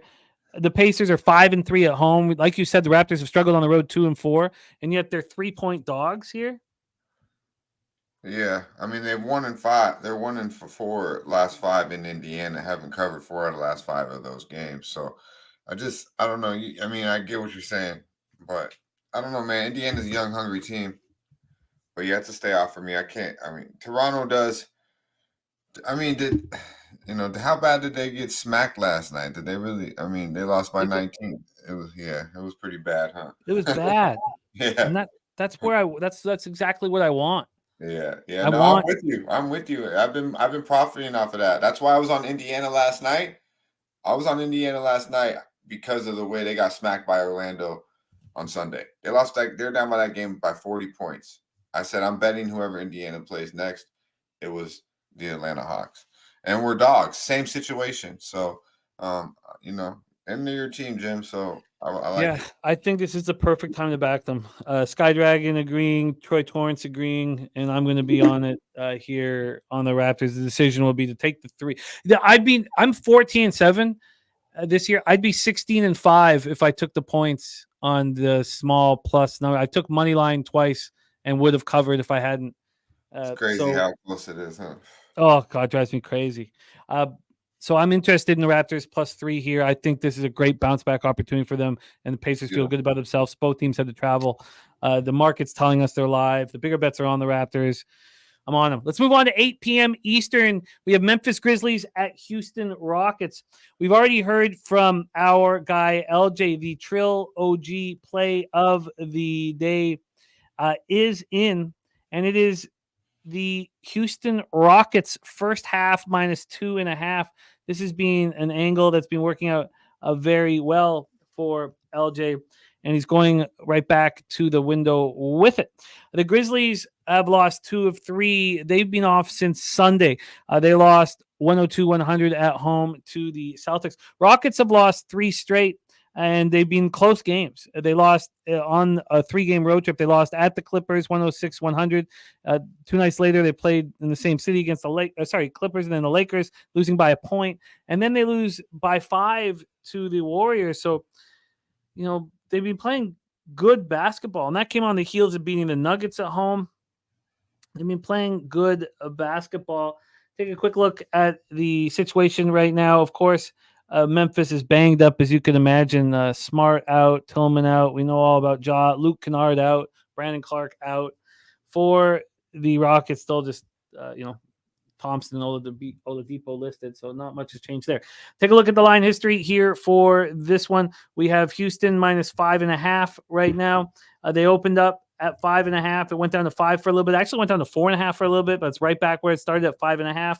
From a total perspective, we have Houston at 213.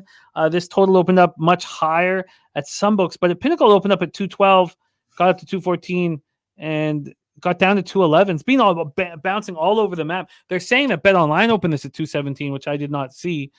Londo says people keep sleeping on the Rockets, especially the books. Perfect rotation had Houston plus 8 versus the Warriors. And Trill OG is also on Sangoon over 35.5 points, rebounds, and assists. So here we go. Grizzlies, Rockets. And when we take a look at the cash flow for this one, we have 81% of the tickets, but just 59% of the cash on the Rockets. Interesting. And then from a total look here, we have 54% of the tickets and 83% cash on the under, and it's being U-shaped all over the place. Take it away for us here, Dutch. Grizzlies, Rockets. Yeah, man. It's the B squad for the Grizzlies. You touched on it. Rockets lost 3 straight. I'm not mad at the Rockets here. I'm not going to lay the points here at the crib, but I think it's a Rocket spot. I do. They've been playing a lot better basketball. You said it, 3 close basketball games they lost.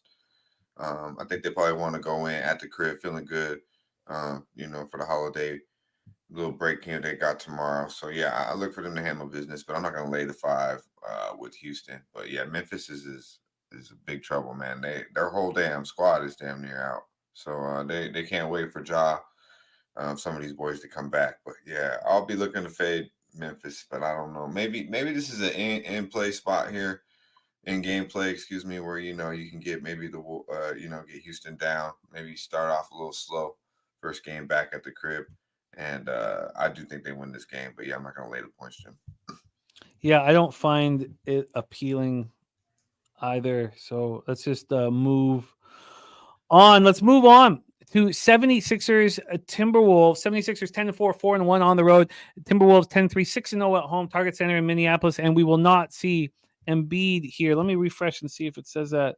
We've been told, yes, Embiid is confirmed out for the Sixers. So, Paul Reed was a nice backup, but I would have loved to see Embiid against Rudy. Let's take a look at the line history here. This has Philadelphia plus 5. This was, I guess it was known that he was going to be out for some time, because this has always been plus 4.5 or plus 5. But this did get up to plus 7 20 minutes ago. It's sitting. Oh, it's not. It's trying to change. It's not. I see what's happening here. This page isn't updating, but when I click on it, it is updating. It's plus 6.5 right now at Pinnacle. Plus 6.5. Billy Friedrich tailing LJ with that first half look.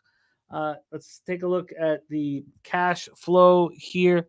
We have 52% of the tickets, 52% of cash on the over, and on the spread, we have 80% of the tickets and 72% cash on the under. Take it away for us here, Sixers, Timberwolves, Dutch at Target Center. Yeah, man, this is a spot where I've been betting on the Wolves in the crib, man. You gotta bet them at the crib. I did lose a game with them, or beat the number by 3 points, and they still lose on the road. So we could look to fade the Wolves on the road, but when you want to bet the Minnesota Timberwolves, is at the crib, and we will do that today. Got a way better number, so I don't know if we'll make this one official, Jim. We'll see what we got out there, but they are 6-0 at the crib and ATS. This year won 9 out of the last 10 basketball games, and this is against some good competition. That they beat the Nuggets, they beat Boston at the crib. They're 7-1 as a favorite this year. I like the Wolves an awful lot at the crib. They play the perimeter really well. They guard that 3, which is obviously very important in today's basketball, where everyone just wants to fucking chuck it up. I like how Conley's running the show. I never know really what you're going to get out of Anthony Towns.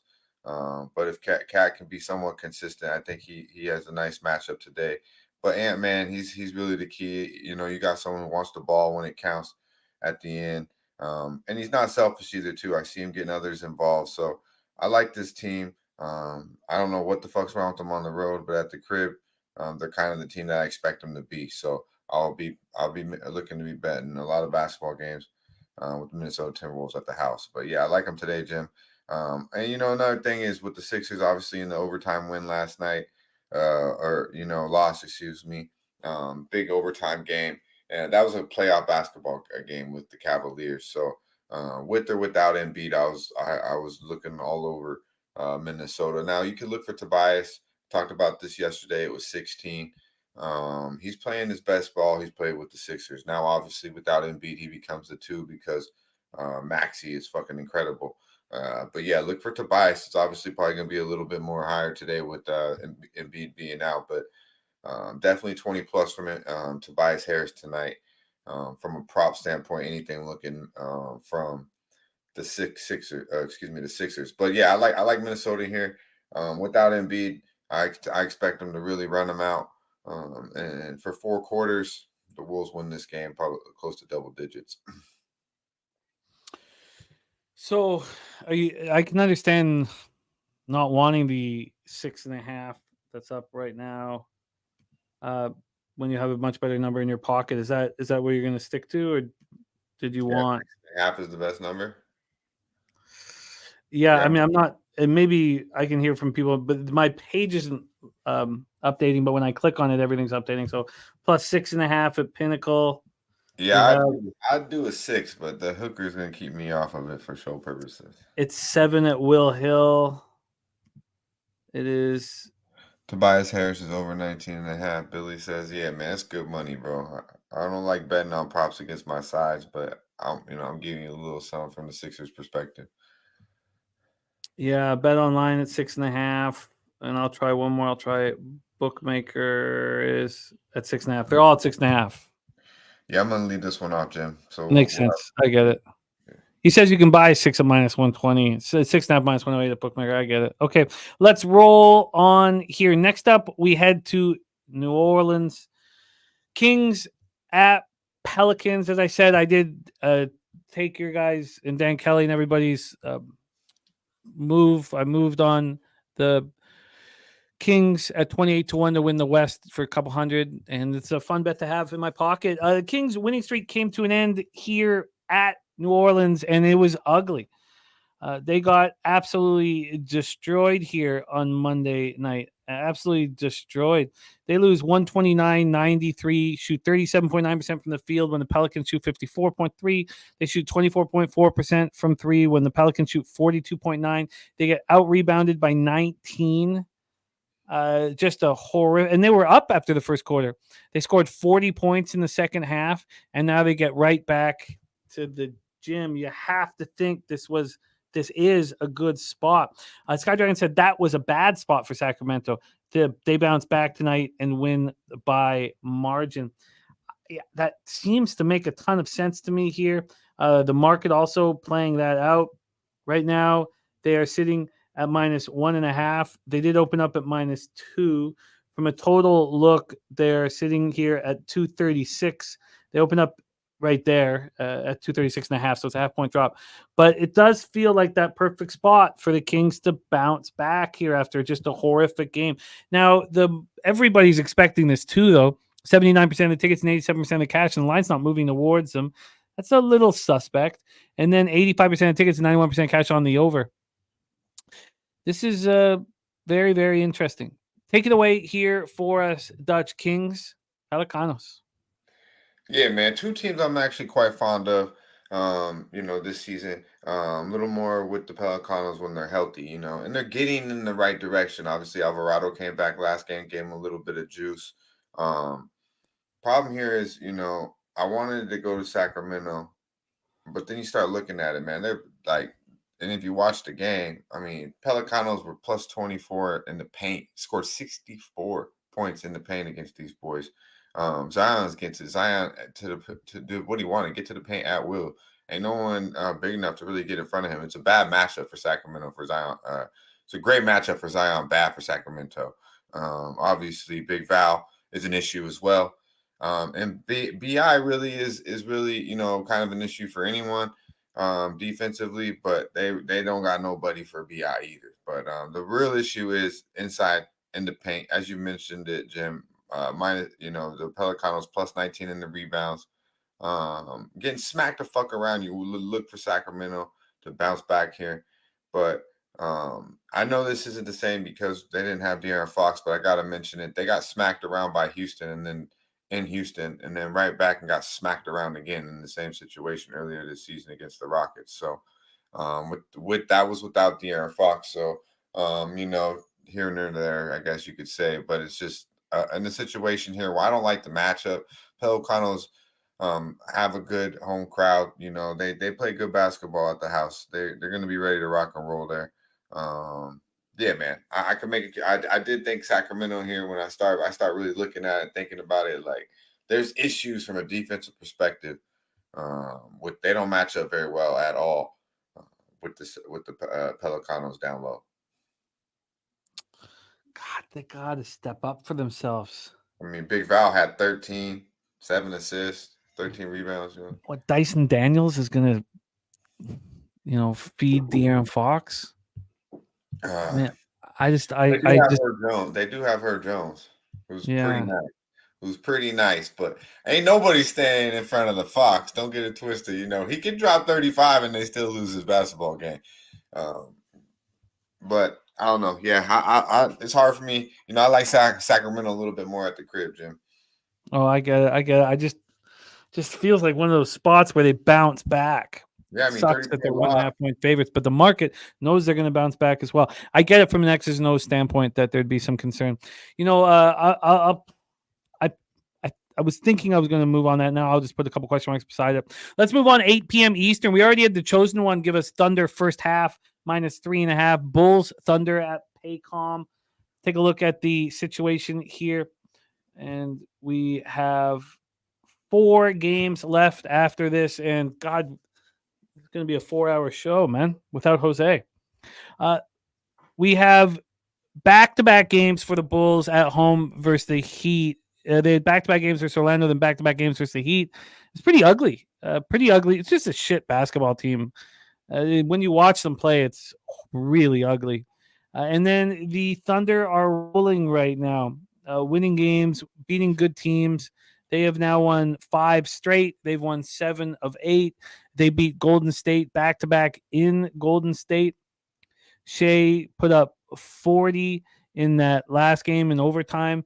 Came back, put up 28 the following night at Portland. There was no letdown in that spot. Back-to-back games, and they stepped up. This team wants it. This team is full of skill here. And the Bulls are an absolute train wreck. We know that there's going to be moves made by the front office, and I think that they should just tank. This total is sitting at 225. It opened up at 225, dropped down to 224, back at 225. I do not like watching Vooch play basketball. The only thing I like about this team is Caruso's defense, and even that I'm like, is that what I'm here to watch? The Bulls are +7 at -103. They opened up at +6.5. It's sticking at 7 right now. That 7 was plus money for a little while. Now it's basically a pick 'em. And, for the Thunder, this is the type of situation where I would like to fade a team. But I probably would have said that after they beat the Warriors in overtime. But, you come off a very successful road trip, and now you have to come back home and deal with a bad basketball team. This is a tricky one. From a cat, I don't think this is a slam dunk here. I guess that's what I'm trying to say. I don't think this is just a slam dunk here for the Thunder.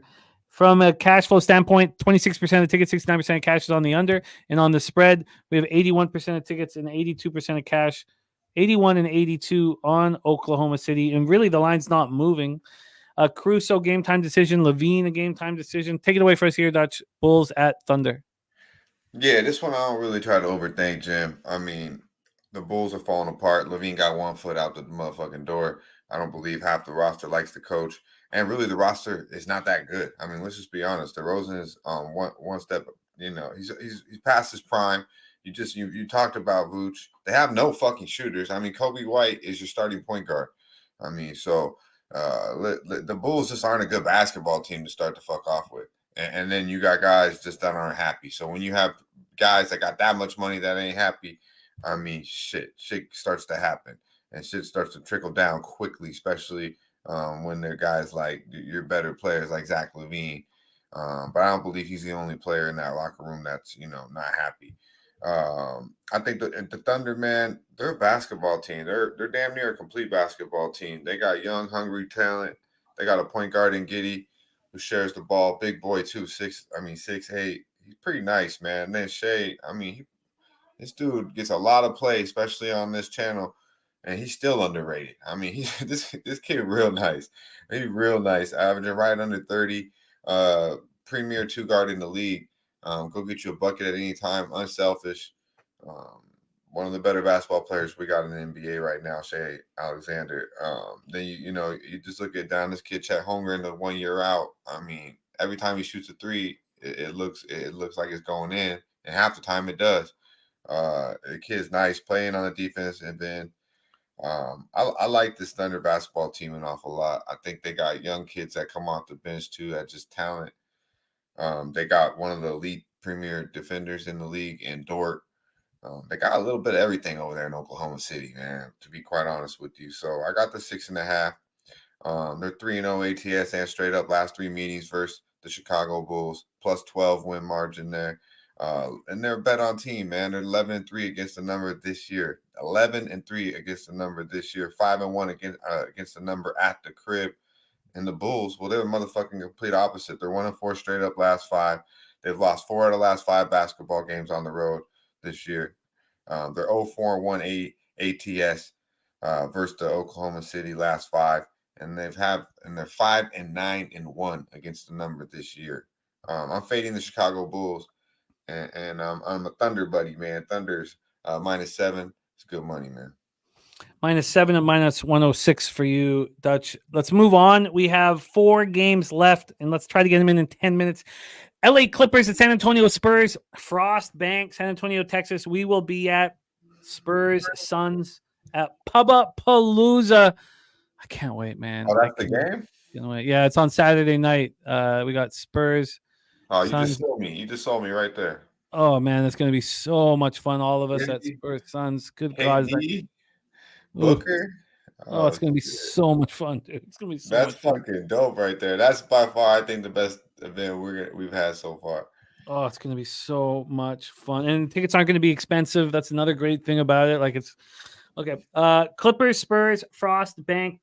Let's take a look at this spot here. Move over here, and here we go. 19 minutes away from the Cappers contest show. 4 straight winning weeks for us there. 31, 22, and 8. Clippers have come off back-to-back wins, finally winning basketball games. They beat Houston at home, then went to San Antonio and beat them by 25.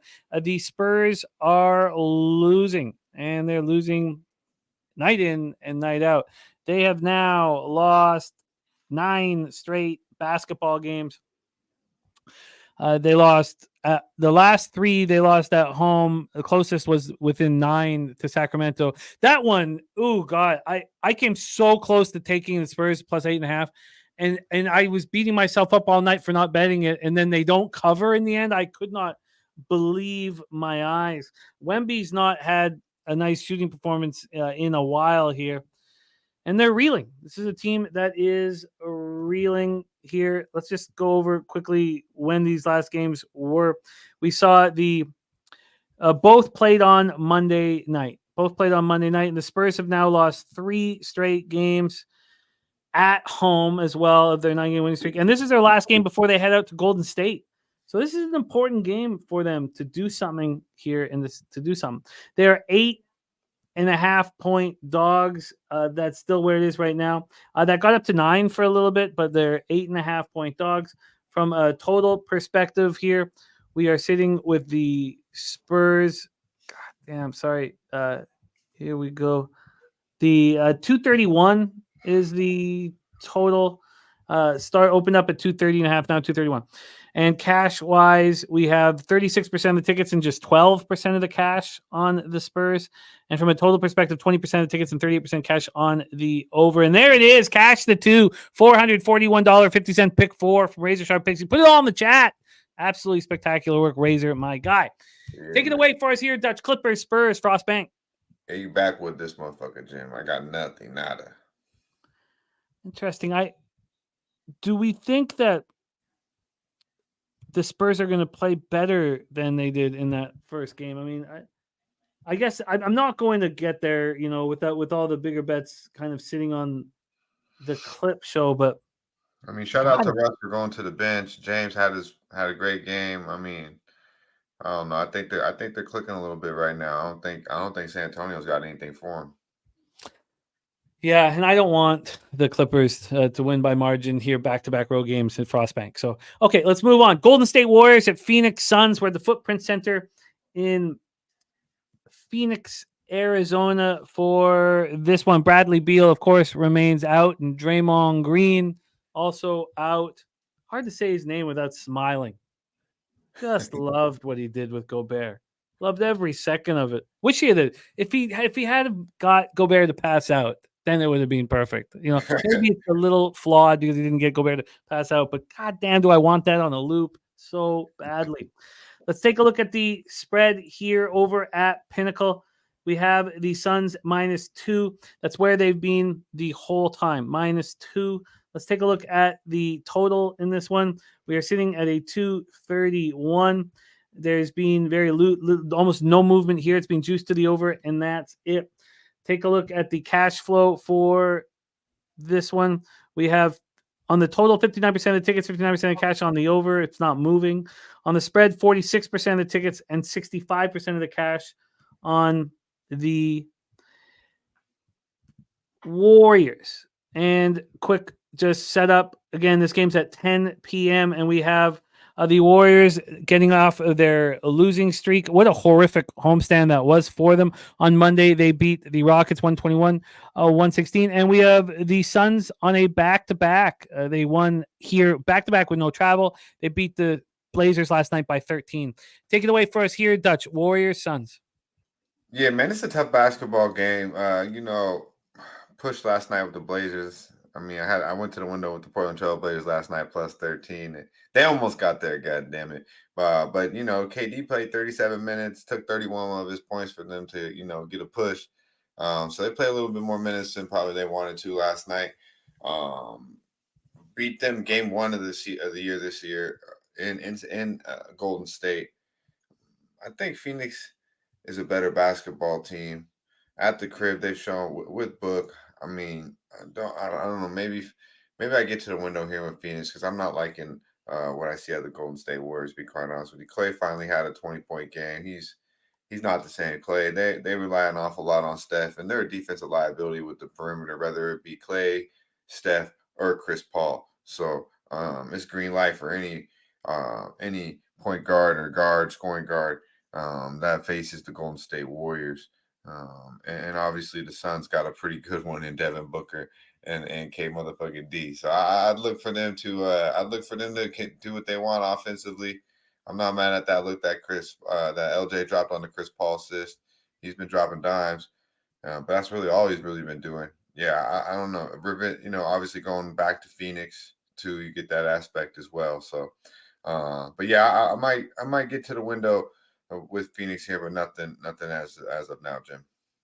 2 games left. Next up, it is a tricky one. It is a tricky one. I'm comfortable not being involved.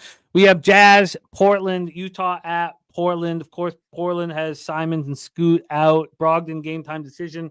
Walker Kessler out for the Jazz. Both teams have looked really bad.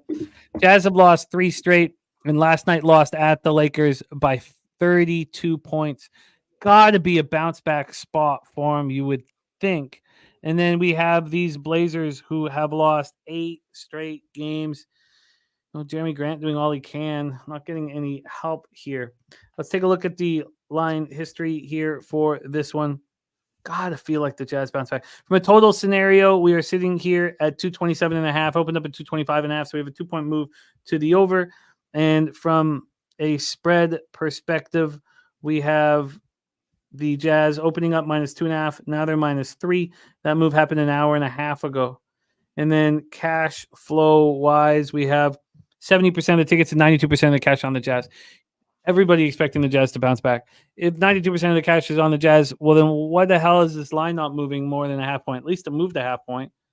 But I don't think that line move is enough for me, unfortunately. And then on the total, 68% of tickets, 85% cash on the over, and we watched it climb 2 points. Take it away for us here, Dutch Jazz, Blazers, Moda Center. Our boy LJ said backwood, all cap. I tend to agree, but what you said right off the bat, though, how the Jazz bounce back here. I mean, that's what they're better. This is a better roster. This is a better basketball team than Portland Trail Blazers. Obviously, they travel from LA to P-Town, short flight, hour and a half flight, maybe 2 tops. Yeah, man, it's Utah or nothing here. I'm not betting Portland Trail Blazers unless I need 14. 13 isn't enough, God damn it. So this line is probably going to keep, I think it'll continue to get up there. If you like Utah, you might want to get them now because I do believe they're the right side in this basketball game. Razor says y'all know what to do here. I guess he's saying take the Blazers. No, which is the hardest button to press. I do not know what to do here, Razor. Please tell us. Oh, there it is. There it is. Razor sharp picks. Gambler's first glance is in. There. It makes sense from the market move, man.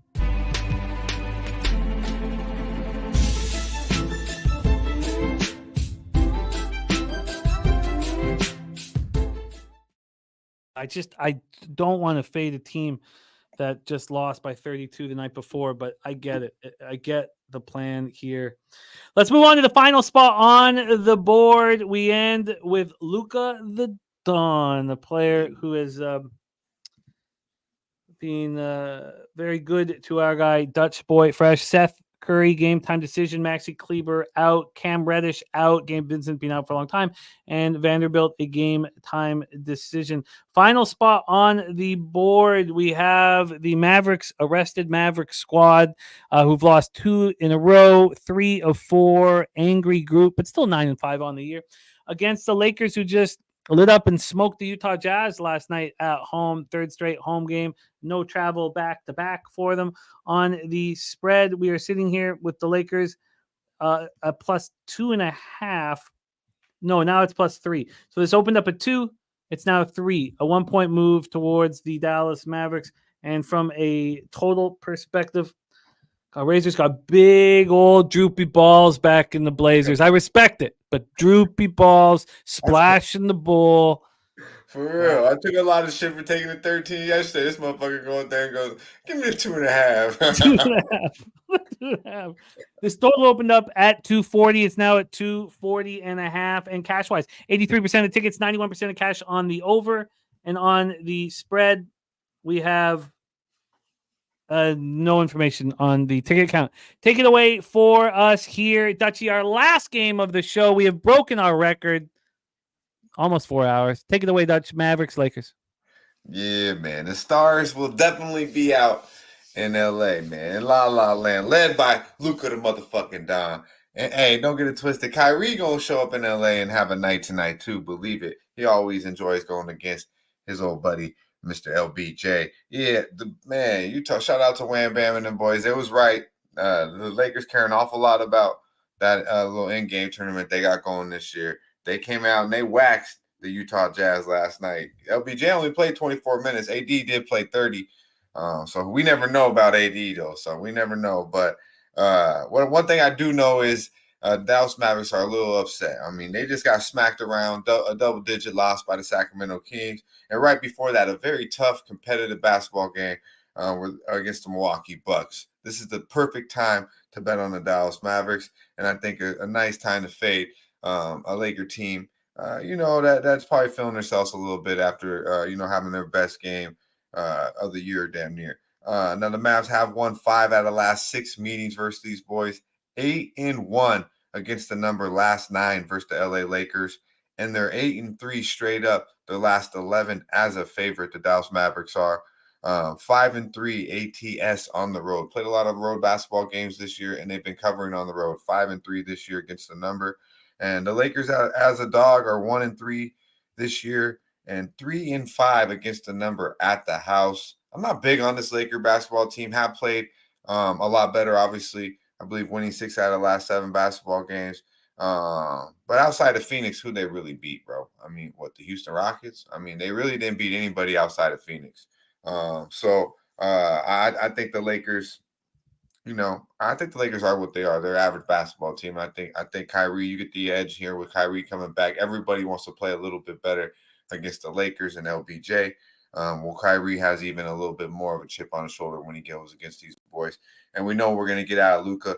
Lively's been playing big, down low, rebounding, stay out of foul trouble. Obviously, we need Tim Hardaway Jr. to step up. I believe the bench does enough.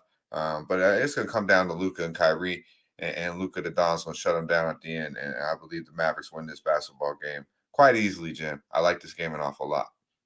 Mavs -3, -104 for Dutch. Let's review all action here on our NBA coverage. Dutch is on the Hornets -4 at -108. I'm very interested in the Orlando Magic.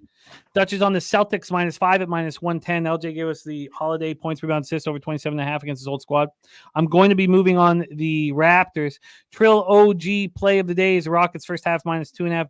Dutch has the Wolves in his pocket, but with Embiid announced out, it's moved to 6.5 or 7. Too many points. I guess I'm going to get off the Kings here.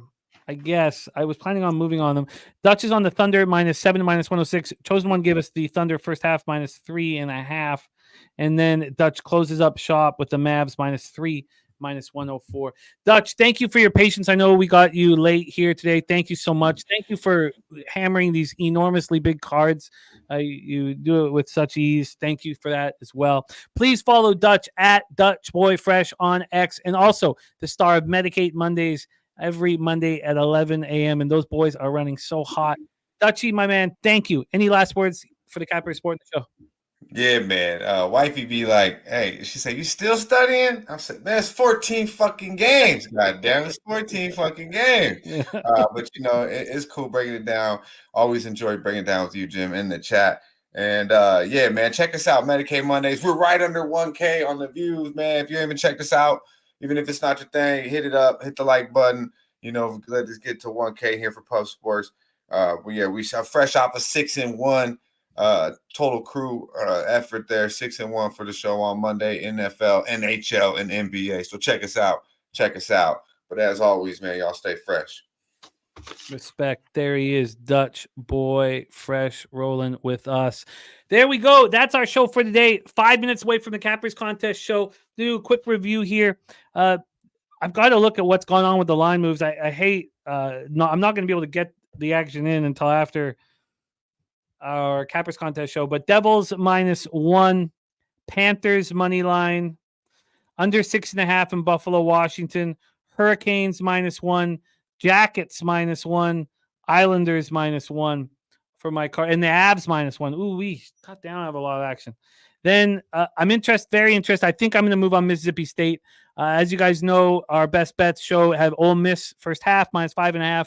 I'm on Nebraska -2.5. Ragu gave us Missouri first half -4. Ragu, and that's Missouri, Arkansas. Texas Tech over 52.5. Texas Tech, that market moving down. I broke it down. I broke it down, but I think the Flyers are ripe to be faded, and I love the Islanders off a horrible road trip coming home. At least they got their win before they left, but there was heavy against me, and TJ's very heavy against me. I'm going to be on Oregon State. I'm not going to move on it yet. I want the public to hammer Oregon. Ragu gave us an alternate line on Northwestern -6 at +275. I'm on Rutgers, and Ragu gave us Clemson under 52.5 and Florida State -6.5. Taint play of the day is Kansas money line. Cab gave us Villanova -3, Memphis -114, Arkansas first half -3.5, Gonzaga -4.5, and Mike M gave us the under 153.5 in the battle for Atlantis, Memphis, Michigan. Baylor -16, South Dakota State -2.5, and Pitt +5.5. I'm going to roll with him on those two. We have been given a late pick 4 from Razor Sharp Picks. We have 3 minutes until the Cappers contest. You know, nice to break records. This isn't the record that I was hoping to break, the longest show I've ever had. But thank you guys so much for hanging with us. Tori Coker, Truth Teller, Razor Sharp Picks, Abra Cat, Dadbra, Parlangel, The Chosen One, Perfect Rotation, North Ender, Robert Franklin, Rants, BJ, The Chillest, Fat Cat Ninja in the house, LJ from H-Town, Sky Dragon. Thank you guys. Troy Torrance, Billy Friedrich. Billy, you're the man. Thank you guys all so much. Cashville, Rican. Thank you guys. Thank you. BJ, Von Polo. Thank you guys. We got to go. Trans Canada. Thank you. Roll that shit like this. Okay. And now let's go get paid in full. Catch you guys in 2 minutes at the Cappers contest. Good thing we pushed it back an hour. Good God, man. Good God. Look at this, though. Oh, sorry. Oh, I can't use that. I got to be gone for that. You know, that's what I'll close the show on. I'll leave that. All right. Much love, you guys. Thank you for your support. Now let's go get paid in full, man. Leche. Hey, Los.